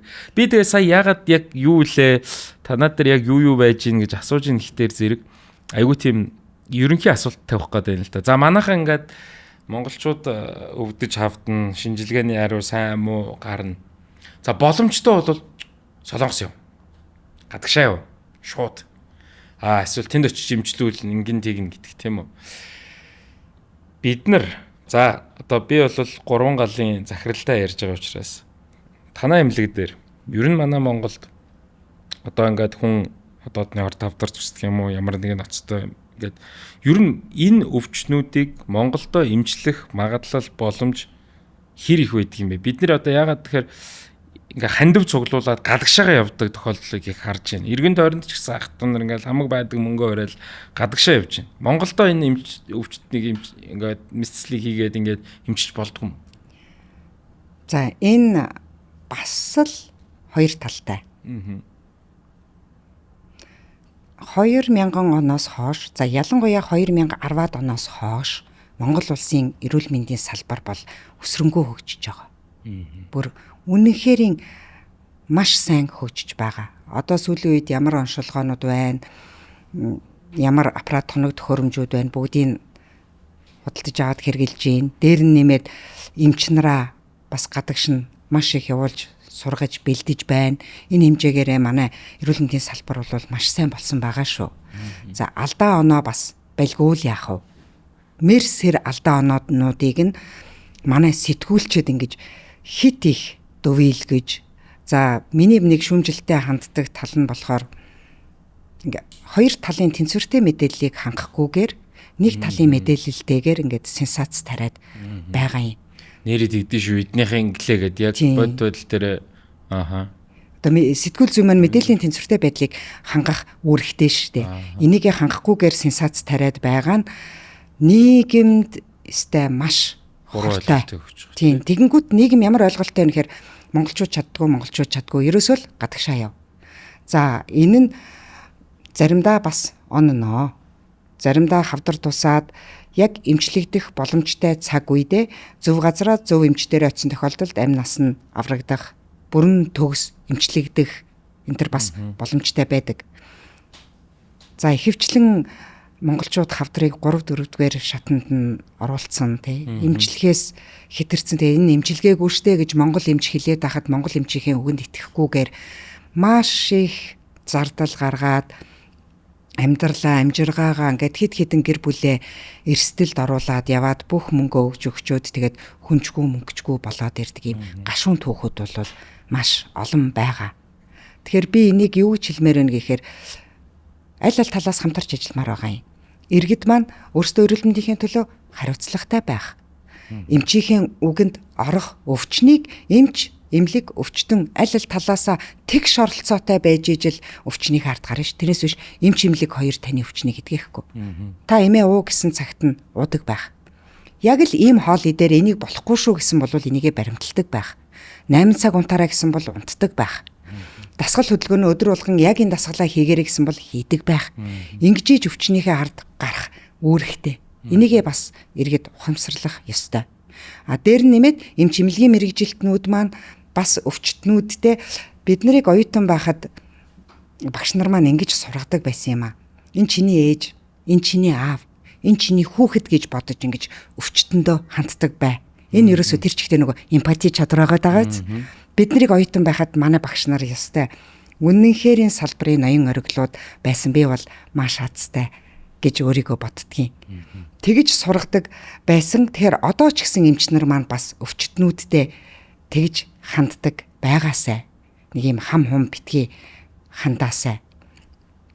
За дээр нь нэмээд эрүүл мэндийн яамнаас Монгол улсад эмчилж чадахгүй 26 өвчин. За эн чинь анх эхлэхдээ 39 байж байгаад 36 болоод 26 болоод монголчуудын Монгол улсад эмчилж чаддаггүй өвчлөлийн тоог буруулаад байгаа. Монгол улсын эрүүл мэндийн салбар сайн хөгжиж байгаа шүү. Монгол улсын эмч, совилогч, эмнэлгийн мэрэгжилтнүүд бас л сайн суралцж, сайн хөгжиж байгаа. Энэ дээр бас ард иргэдийн итгэл үнэмшил, дэмжлэг, бас бодлогын төвшин, бодлогын зохицуулалт те бүх талаас нь тэнцвэрийг нь хангах юм бол бас манай салбар үнэхээр дажгүй сайн байгаа л гэж би дунд нь чанагдж байгаа хүнийхээ хувьд хэлнэ. Манай нэг найз маань бид нар яг зүгээр найзуудаараа яриа явж байгаа. За эрүүл мэндийн салбар бол үнэхээр супер гэдэг аргументыг хэлчихсэн. Тэгэд энэ нөгөө ялангуяа эмч нартэйгээ холбоотой зүйлс ярьжсэн л да. Өрхийн эмч өдөрт 60-70 хүн үзэж явах жишээ нь. Авж байгаа цалинд нэг яагаад тэр ачааллыг нь бодоод үзэхээр за одоо би бол энэ 300 орт мортой хүүхд эмч нар үнэхээр өрөвдөлтөө гэмээр хин аль талдаа те хүүхдүүд тэгэл тэр газраар зулцсан.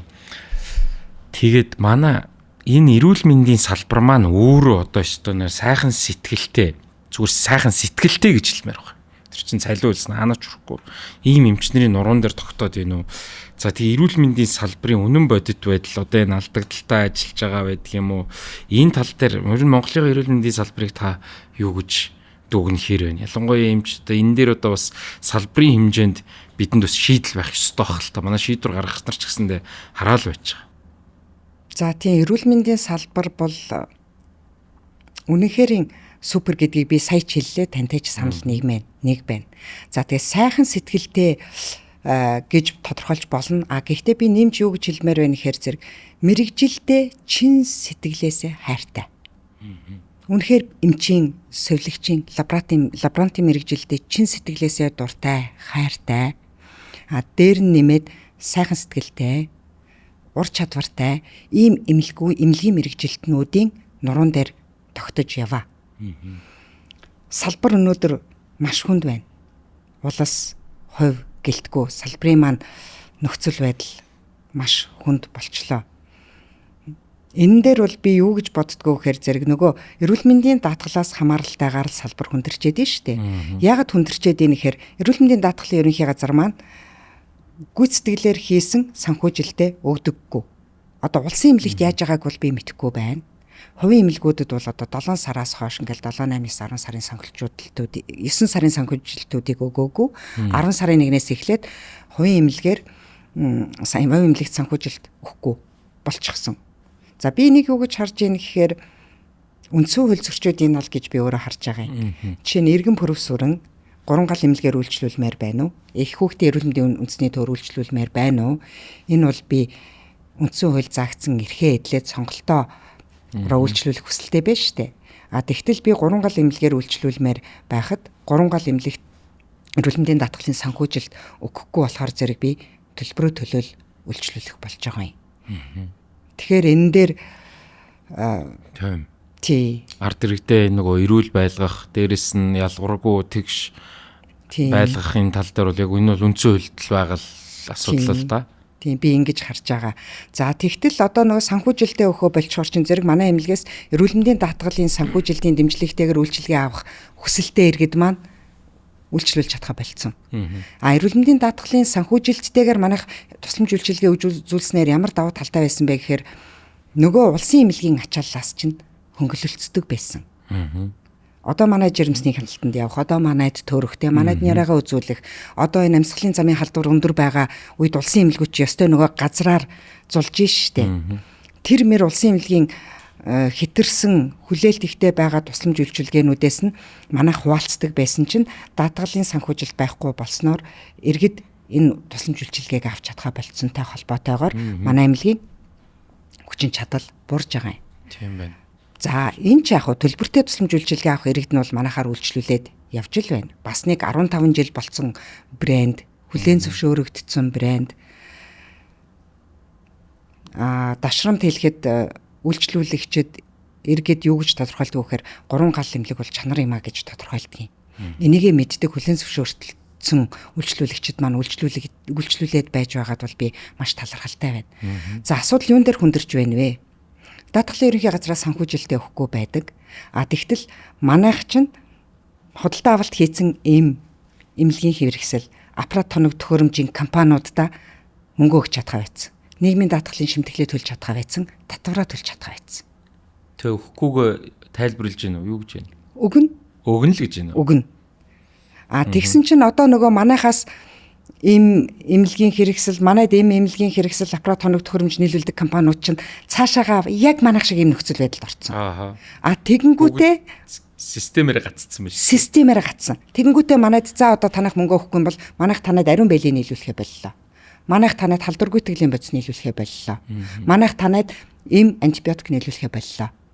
Гэд эхлэхээр чинь манайх яах юм? Тэгэнгүүт бид нар чинь эрүүл мэндийн тусламж үйлчилгээг тасралтгүй жигд үзүүлэх үүрэгтэй. Бид нар ийм үүрэг хүлээж эрүүл мэндийн яамнаас тусгай зөвшөөрлийн гэрчлэгийг авсан.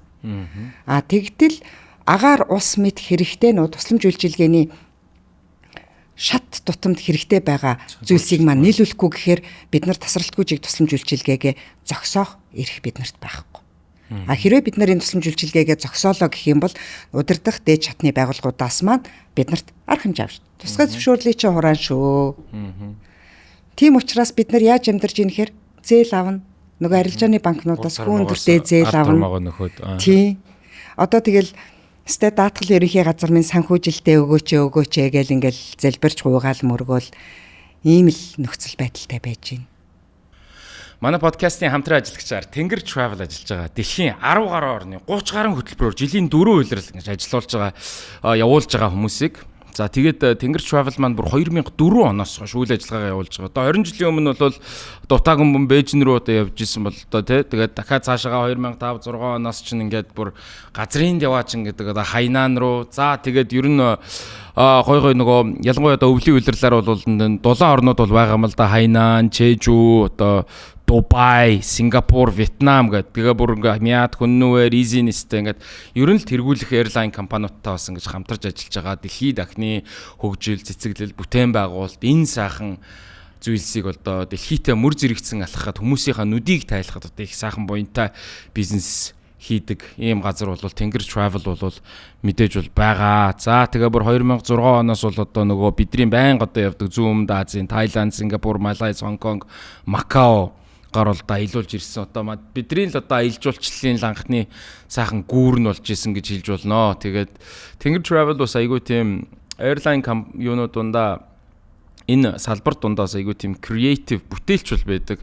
Та бүхэн санаж байгаа бол 12 онд та аялмаар байна уу гэж телевизэн шоу хийжсэн. Сая ноднон 2024 онд бол одоо 20 жил 20 азтан гэдэг хөрхөн уралдааныг бас зохион байгуулсан байгаа. Тэгээд мэдээж мэрэгжлийн найдвартай, хүртээмжтэй. За тэгээд ийм сайхан компани тэгээд шинэ өнгө төрхтэйгээр үйлчлэгээ стандарт чанарыг баримталж байгаа мэрэгжлийн аяллаа менежер, хөтөч нараараа дамжуул үйлчлүүлэгчтэй хамгийн найдвартай итгэл даах аяллаа зөвлөгөө үйлчлэгээ хүргэсээр байгаа. За тэгээд одоо 200 мянган аялагчдыг бол аялуулад байгаа. Тэгээд Тэнгэр Travel-ийнхантаа бас баярлалаа.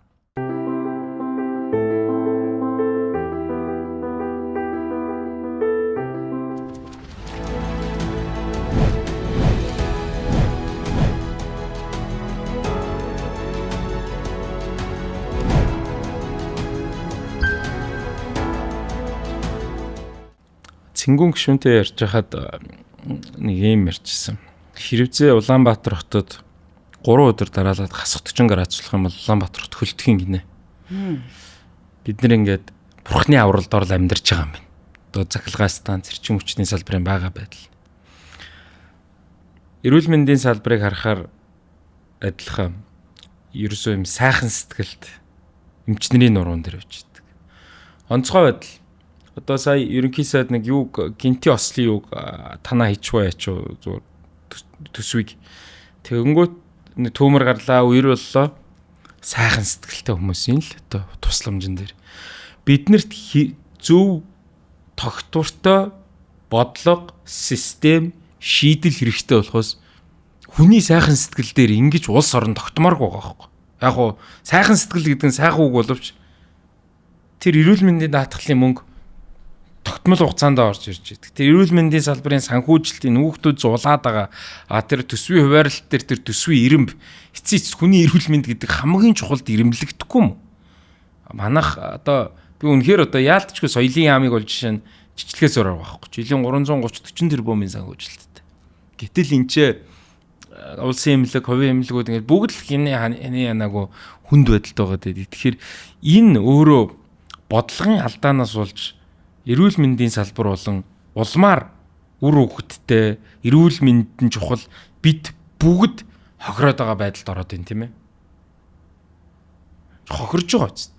Тийм ээ тийм. Ер нь бол эрүүл мэндийн даатгалын санхүүжилт маань яг байгуулсан гэрээнийхээ дагуу бид нараас бол юу гэж шаарддаггүй гэхээр гэрээгээ байгуулахыг яг байгуулсан гэрээгээ яс биелүүлэхийг шаарддаг. Бид нар бол гэрээгээ биелүүлэх үүрэгтэй биелүүлдэг. Одоо тэгтэл буцаагаад даатгалын ерөнхий газар маань өөрсдөө гэрээгээ биелүүлэх байгаа юм. Санхүүжилттэй хугацаанд нь олгох. Одоо ингээд бүр хэдэн сараар алдагдчихлаа шүү дээ. Яг энээс чинь улбаалаад манай эмнэлгийн би яг учиргүй том макрогоор ярихыг хүсгүй л байна л да. Зүгээр эмнэлгийнхээ төвшөнд л ярив. Манай эмнэлгээр үйлчлүүлэгчдийн маань ирэх зөрчигдөж байгаа байхгүй юу? Тийм. Энд чинь Монгол улны бас л үндсүүлээр олгогдсон эрхэл байгаа юм л та. Тий. Харин тий. Сая их гоё юм ярьлаа. Тэр лаборатори дээр үнэхээр мундаг лаборантууд мэрэгжлийн хүмүүс ингээ байгаад. Тэгээд анх 15 жилийн өмнө яг л нэг мөрөөдөлтөө эхлүүлсэн байж шүү дээ. Одоо ингээд мэдгүй хийхгүй ч юм алах те 3 гал дээр. Тэгэл ер нь одоо хүмүүс одоо ерөөсөө тэр хүүхдээ үзүүлэх эсвэл хөвлөд байх үед жирэмсэн үедээ ингээ очдог газар л болцсон байна л да. Тэгээд би таныг бас бизнес woman гэдэг утгаараа яг энэ бизнесийн зарчмын талаар асуумаар байна. Бага хэрхэн бүрдүүлж чинь ямар зарчмаар ингэж энэ бизнесийг Монголд одоо танихгүй байхгүй болт Монголын шилдэг хувийн эмнэлгүүдийн нэг болготол өргөжүүлвэ. За би яг бас нэг голомт банкны харилцагч манайх. Тэгээд голомт банкны Шистарс гэдэг менторын хөтөлбөрийн нэг менторын. Тэгээд дараа 4 ментитэй. За. Тэгээд би ментинараасаа юу гэж асуудгүй гэхээр зэрэг за чи энэ бизнесийг хийхэд чи чин сэтгэлээсээ дуртай байна уу? Чи эндээ дуртай юу? Чи зүгээр л эндийг мөнгө олох гээд л энд орсон юм уу? Эсвэл энэ чиний хобби юм уу? гэж асуудаг байхгүй юу? Тэгэхээр таныг сая асуусан чи яг надах чинь л бодогдлоо л доо. За яагаад ийм хэмжээний баг бүрдүүлсэн ийм хэмжээний эмнэлэг болсон бэ гэдгийг ярих гэхээр айгүй их түүх яригдах болох гээд байна л да. Одоо миний амьдрал чинь мөрөдөл биелдэг юм гэдэг нэвтрүүлэг байдаг шүү дээ. Яг тэрэн шиг л мөрөдөл болгон маань л биелж явдаг би тийм айгүй хувьтай, азтай хүн байхгүй юу? Хүүхэд байхасаа хүүхдүүд ингээд нэг 5 6 настайгаас эхлээ юмаа сандаг болол нэг ухаан ордог шүү дээ. Тэгэж ухаан орох үеэс эхлээд би манай дүү битэрийг үздэг бодвол гэдэг нэг юм гоё эмч ихч ирдэг байсан. Би тэр ихчийг л харж ухаан орсон. Тэгэл миний мөрөдлөл ерөөсөө эмч. Би эмч болно. Тэгээд хүүхэд байхасаа эмч болох мөрөдөлтэйгээр сургуульд сурсаар байгаа. 8 дугаар ангиасаа эхлээд би ерөөс ангаахын дэдэд орно гэл тэр үед суур хийм байдаг байсан. Ангаахын дэдэд орох бэлтгэлээ хийж эхэлсэн.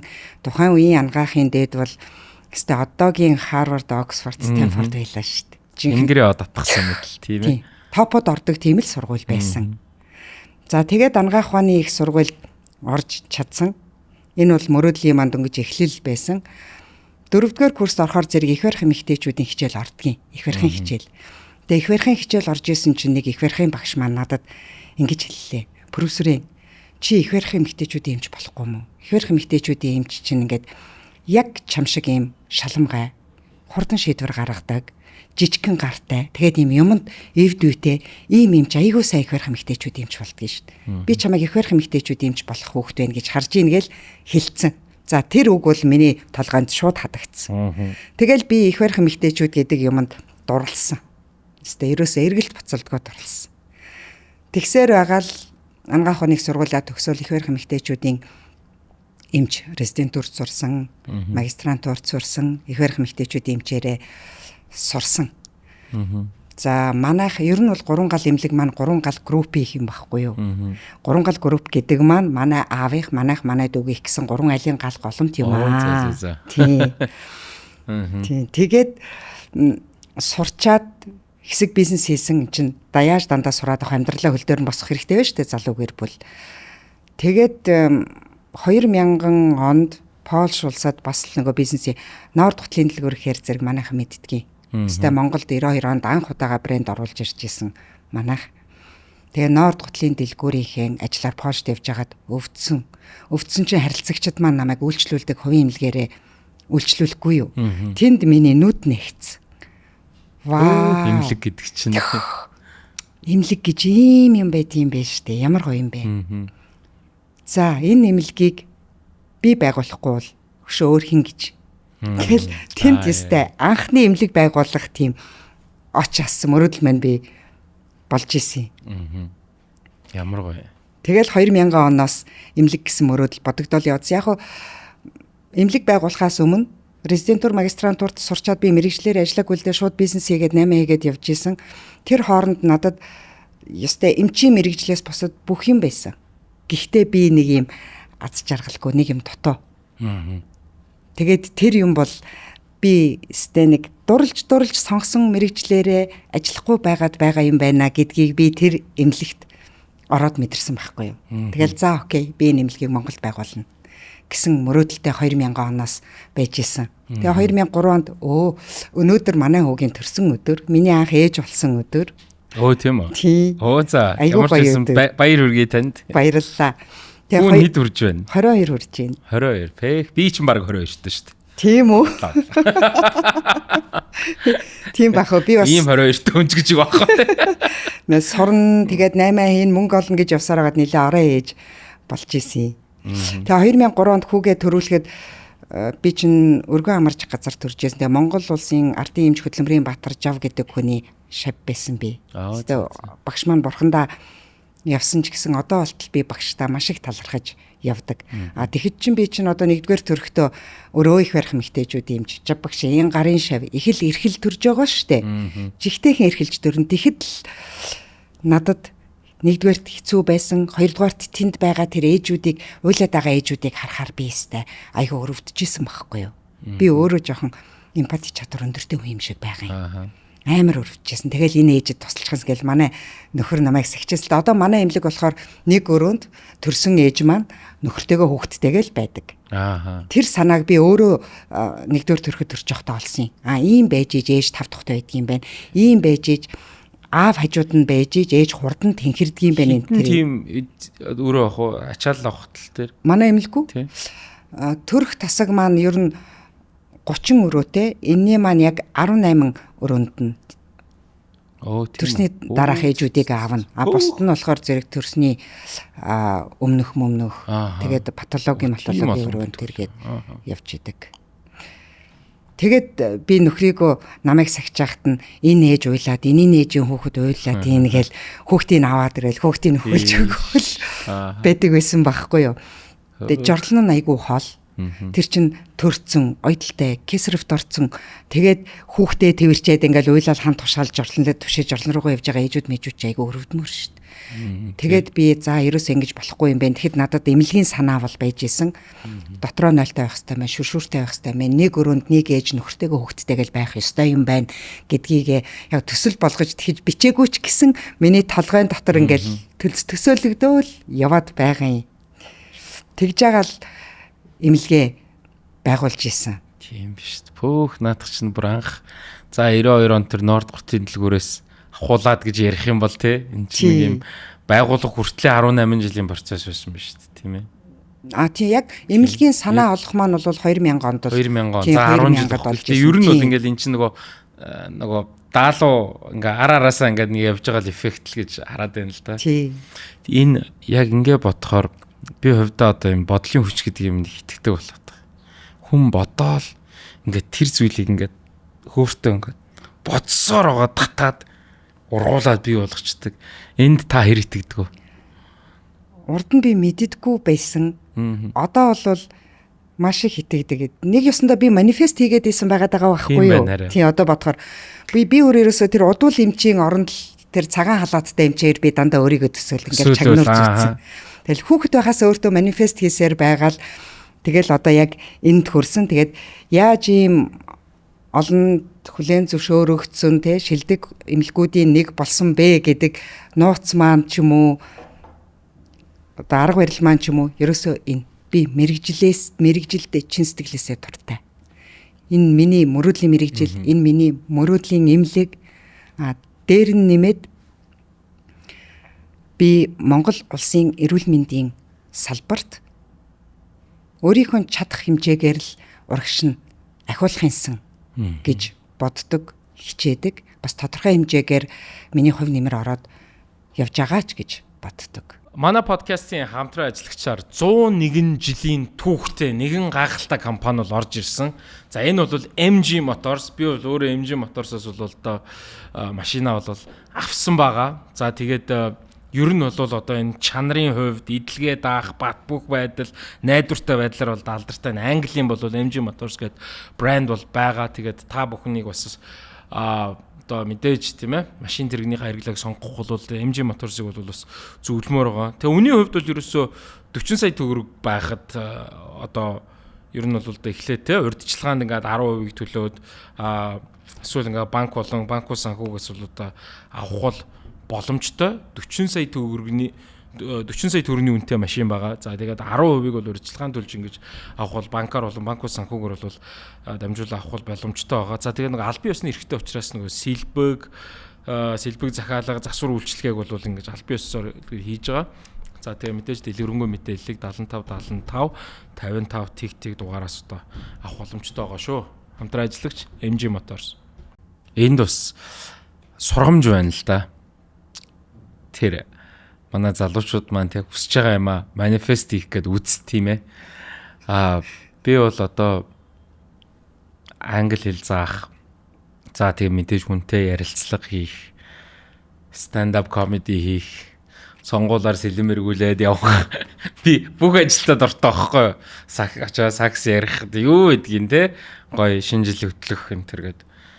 Тэгээд энэ нь өөрөө нөгөө хөрөнгө гэдэг чинь ганц нөгөө мөнгө гэхээсээ илүү нөгөө нийгэмд хүнсийн цаг хугацаа тэгээд нөгөө хүний байдаг лээ үнцэн цаг хугацаа за тэгээд эрүүл мэнд гэдэг тийм ээ. За тэгэнгүүт яг энчээ би бас танаас лавшруулсан байгаа залуучуудад тийм ээ. За ажилдаа дуртай байхаас гадна хөдөлмөрлөхөөс гадна яг ингэж байнгын бодолтой тэхээс гадна одоо манай залуучуудад одоо болон карьерийн хувьд болон Монгол улсын иргэдэд эрүүл мэндийн хувьд бас та нэг гой үнэтэй зөвлөгөөгөө хайрлаач гэж хүсмээр. Иргэдийн өөрсдийнх нь эрүүл мэндэд хандсан уу? Мөн бас одоо мэрэгжлээ сонгох гэж байгаа бизнес хийж байгаа залуучуудад ч гэсэндээ юм хоёр хэсэгтээ асуулт гээл ойлгож байгаа. Зөвлөгөө талаас л та өөрийнхөө тий яг би өөрийнхөө яг ингээд туулж ирсэн замнал туршлага энтрээсээ харахаар зэрэг хүн ерөөсөө өөрийнхөө дуртай юмд цаг, хүч, хөдөлмөр, сэтгэл, зүтгэл бүхнээ зориулж чаддаг. Ингэсэн хүн зорилгондоо хүрж, амжилтанд хүрж чаддаг юм бол гэж энэ зүгээр миний л өөрийн бодол. Тэгэхээр ментийн нартаа ч юм уу үгүй бол надаас бас нэг зөвлөгөө авах хүсэлтэй стартап энэ залуучуудын тэр бас байна шүү дээ. Тийм. Тэгэхээр зэрэг миний ерөөсөө асуудаг асуулт тэр чиний хобби юу юм бэ? Чи энд чин сэтгэлээсээ дуртай юу? Чиний үнэт зүйл юу юм бэ? гэж би ярилцаж байгаад за чиний үнэт зүйлдээ чиний хийж байгаа ажил чинь зөрчилдөж байгаа юм уу? Үнэт зүйлдээ энэ хийж байгаа бизнес нь зөрчилдөх юм бол энэ урагшаага явахгүй. Гэж л би зөвлөгөө өгдөг юм. Тэгэхээр айгүй сайн өөртөөгөө ярилцсан. Өөртөөгөө ярилцах цаг заавал гаргаж бичиж бай. Тэгэд өөрийгөө олсныхоо дараагаар чиний хийж байгаа ажил чинь чамтай үнэт зүйлтэй чинь нийцж явах юм бол болж шít. Манай Монголд яг хоо дийлэнх ингээд хүмүүс маань ингээд юм хувийн бизнес эрхэлж байна. Гэхдээ хувийн бизнес маань нэг ганц нэг лангуу нэг одоо юу гэдгийг хитрхгүй байгаад байна. Тэгээ хүмүүс би зүгээр яг одоо бизнес эрхлэгчдийн говнаас асуумаар байт. Жижиг бизнес эрхлэгчд гэсэн үг. За жижигээс дунд руу тийм ээ. Дундаас одоо том руу гэдэг одоо ингээд явцсан хүмүүс маань байна л да. Энэ яг юун дээр анхаарах ёстой. Ягаад гэвэл ингээд одоо би ингээд нарантуул дээр 8 ээж байгаа ингээд ах гэж хоёрыг бодохоор яг тэндээс л гарч чаддаггүй. Өргөждөгчгүй гэхдээ яг амьдрал нь яг ингээд боломж зүгээр өргөжчихгүй л байгаа юм л та. Хамт олонтойгоо ажиллах арга барил, философоос авахуулаад бизнест баримталж байгаа тэр зарчим энэ болгон дээр зөвлөгөө өгвөл юу байх вэ? Бизнес талаас. За бизнес талаасаа гэх юм бол хамгийн эхлээл би ахаал нөгөө үнэт зүйлэл бодно. Ерөөсөө тэр юм байна. Миний хийж байгаа ажил миний үнэт зүйлтэй зөрчилдөхгүй байх. Би одоо жишээ нь хизээч байгаль орчинд ээлгүй ч юм уу тий. Үгүй бол хүний эрүүл мэндэд ээлгүй арх дарсны ээж байдаг юм уу? Үгүй бол алт уулуур хаанч байдаг юм уу? Тим төрлийн бизнес рүү бол би хизээч орохгүй. Боломж байсан уу гэвэл байсан. Санал ирж ийсэн үү? Ирж ийсэн. Тэгээд би үнэт зүйлдээ үнэн ч одоо би ч гэх юу байх вэ? Ер нь түрүү би хэлсэн ш тийм 3 гал маань 3 гэр бүл. Бид үнэт зүйлдээ үнэн ч одоо ингээл аав ээж өвөө эмээ нараа бид нарыг төлөвшүүлчихжээ. Тийм байсан учраас аль болох байгаль орчинд ээлтэй, нийгэмдээ ээлтэй, хүний эрүүл мэндэд ээлтэй, шүү өртөө ээлтэй. Би одоо ямар гоё өртөө ихтгэлтэй, баяртайгаар ажиллаа хийж явдаг гэж бодож байна. Энд чинь миний хийж байгаа бизнес, миний хийж байгаа ажил надад ээлтэй байна шүү дээ. Тэгэл байх уу. Тийм учраас би бол ерөөсөө хүмүүсийг юу гэж хэлэх вэ гэхээр чиний үнэт зүйл юу юм? Чиний хийж байгаа бизнес үнэт зүйлтэй чинь уягдж байгаа юм уу? Гэдэг дээр л айгүй том point өгдөг. Зарим нь үнэт зүйлчээч мэдэхгүй. Бизнес нь юу хийгээд хүрэх гээд байгаагаач тодорхойлоогүй явж идэг. Тэгэхээр зэрэг за нэгдүгээр үнд зүйлээс олоод ирээрээ. За чиний бизнес чинь үнд зүйлтэй ч уялж байгаа мó? Чиний бизнес хүрэх гээд байгаагаа чи өөрөө тодорхойлоод ирээрээ. Тэгчээд хоёлаа дараа нь уулзъя да. Тийм бах. Ягаад тэгэхээр маш олон залуучуудад ер нь хүмүүст цорын ганц чухал зүйл нь мөнгө байх гэдэг. Гэтэл мөнгөний араас яваад ахаар энэ нэг урт хугацаанд бол үнд зүйлгүй болохоор хэцүү л дээ тий. Би энийг нөгөө өөрөө мэдэрч гисэн гэж түрүү хэлсэн шүү дээ. Би мөнгө олж исэн. Эмнэлгээ байгуулахаас өмнө одоо тэр 2000 онд өвдөөд хувийн эмнэлэг дээр очихоос өмнө би мөнгө олж исэн. Надад хамт олон байсан, ажил байсан, бизнес байсан. Одоо эмчийн ажил мэргэжлээс бусад бүх юм надад байсан. Тэгэхдээ би нэг л сэтгэл ханамжгүй нэг юмар дутуу байгаад исэн байхгүй юу. Тэгэхээр ерөөсөө амьдрал гэдэг бол зүгээр ганцхан мөнгөн дээр биш байгаад байгаа. Одоо бол би эрүүл мэндийн бизнес бол бас тийм ч өндөр ашигтай бизнес биш шүү дээ. Гэтэ мөнгө олж байгаа шүү дээ. Олно. Мөнгийг бол олж байгаа. Тэгтэл би айгүй баяртай, дуртайгаар би ажиллаа хийдэг. Тэгэхээр одоо энэ миний л бодож байгаа бодол л доо. Үнэт зүйл дээр тулгуурласан бизнес хол явдаг юм болоо даа л гэж би бодож байна. За подкастын маань хамтран ажиллагчаар Экос цэвэр ус маань бол ажиллаж байгаа. За тэгээд хүн ер нь одоо хоол ундандаа бол 80% шүлтлэг, 20% хүчлэлэг ийм хоол унд хэрглэж ингэж балансыг бол барьдаг юм байна. За тэгээд Экос цэвэр ус маань бол ийм олон давхар мембран шүүлтүүрээр шүүгдэж, тийм ээ. Одоо хүний биед нэн шаардлагатай байгалийн хужраа эрсчүүлсэн савладаг ийм pH 8.5 гэдэг одоо зөөлөн шүлтлэг ус байдаг. За тэгээд Монгол хүний хооллолтын онцлог дээр бас тулгуурлан бүтээгдсэн гэдгээрээ их онцлог юм байна. Тэгээд хамтарч ажиллаж байгаа Экостой бас талархал илэрхийлье. pH 8.5-тай шүлтлэг зөөлөн ус. Экос. Энэ таны эрүүл сонголт. Вау, ямар гоё. За тэгээд манай подкаст маань ингээд ийм гоё өндөр ийм хай дээр ярилцлагуудаа ер нь өндөрлүүлдэг. Кино ч гэсэндээ төгсгөл нь гоё байгаа кино л гоё байдаг л да.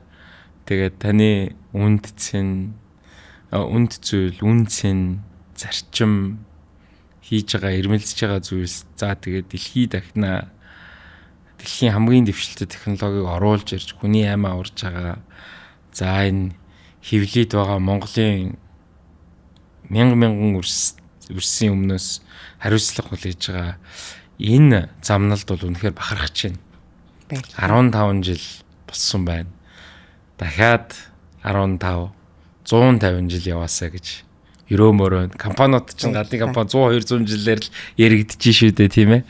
Тэгээд би танд бас урилгыг хүлээж авсанд баярлалаа гэж хэлмээр байна. Тэгээд бас подкастыгаа төгсгөлийн үгийг бас танд үлдээе гэж бодож байна. За подкастнда урьж оруулсанд баярлалаа. Баярлалаа. Үнэхээр бас өөрийнхөө дотгошоо өнгөсөн, туулж ирсэн замнал руугаа алхамаар нь эргэж харж нээгчсэн маш гайхалтай сайхан ярилцлага байлаа. Надад ч гэсэн та бараг анзаарсан байхаа би бүр нүд гэрэлтэй л асаа. Айгу гой дурсамжуудаа. Уг нь их ярдггүй хүн гээд байгаа шүү дээ. Харин тийм. Та бас яриулж чадлаа. Баярлалаа.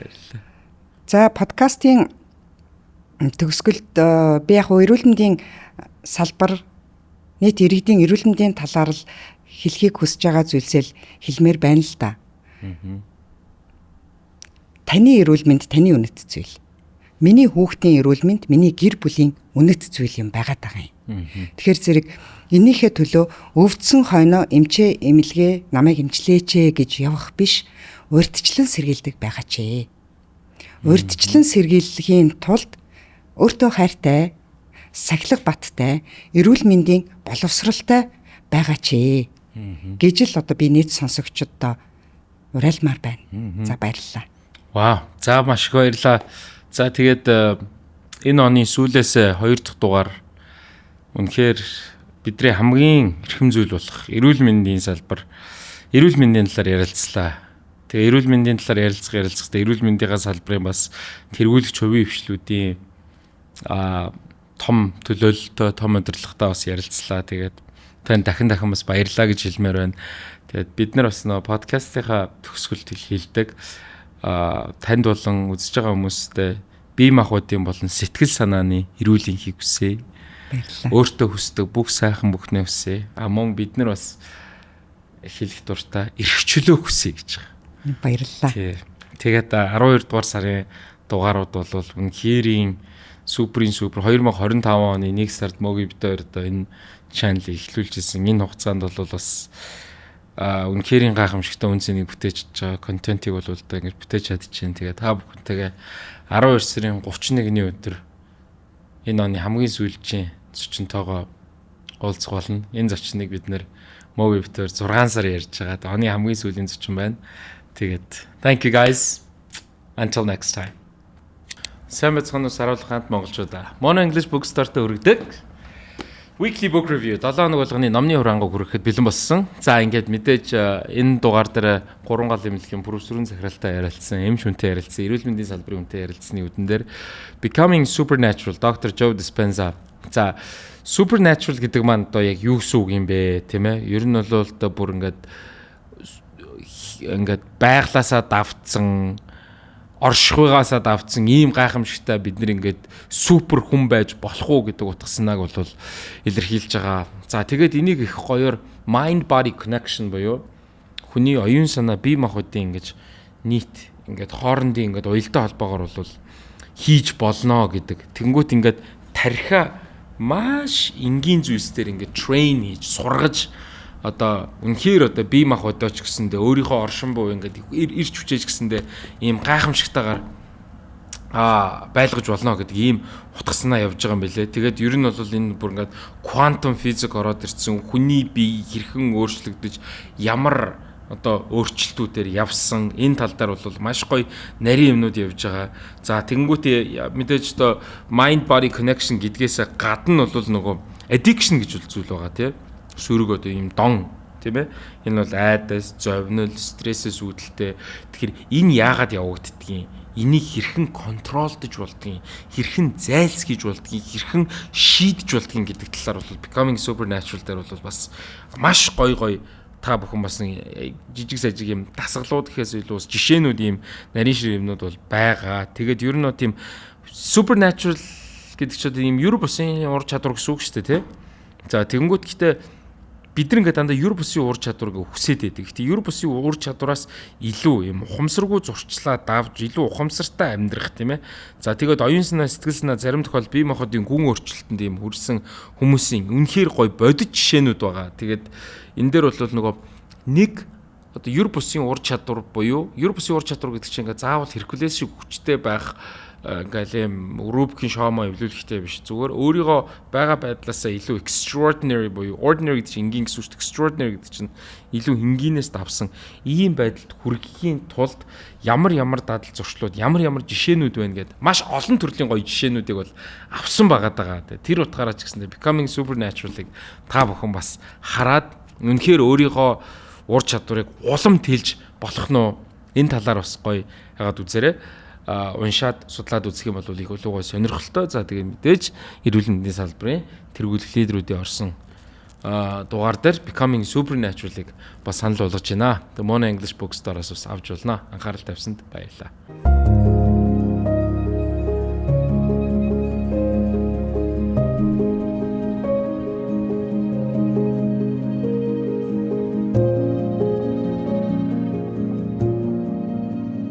Мэдлэгээр чигүүрлээ. Mono English Bookstore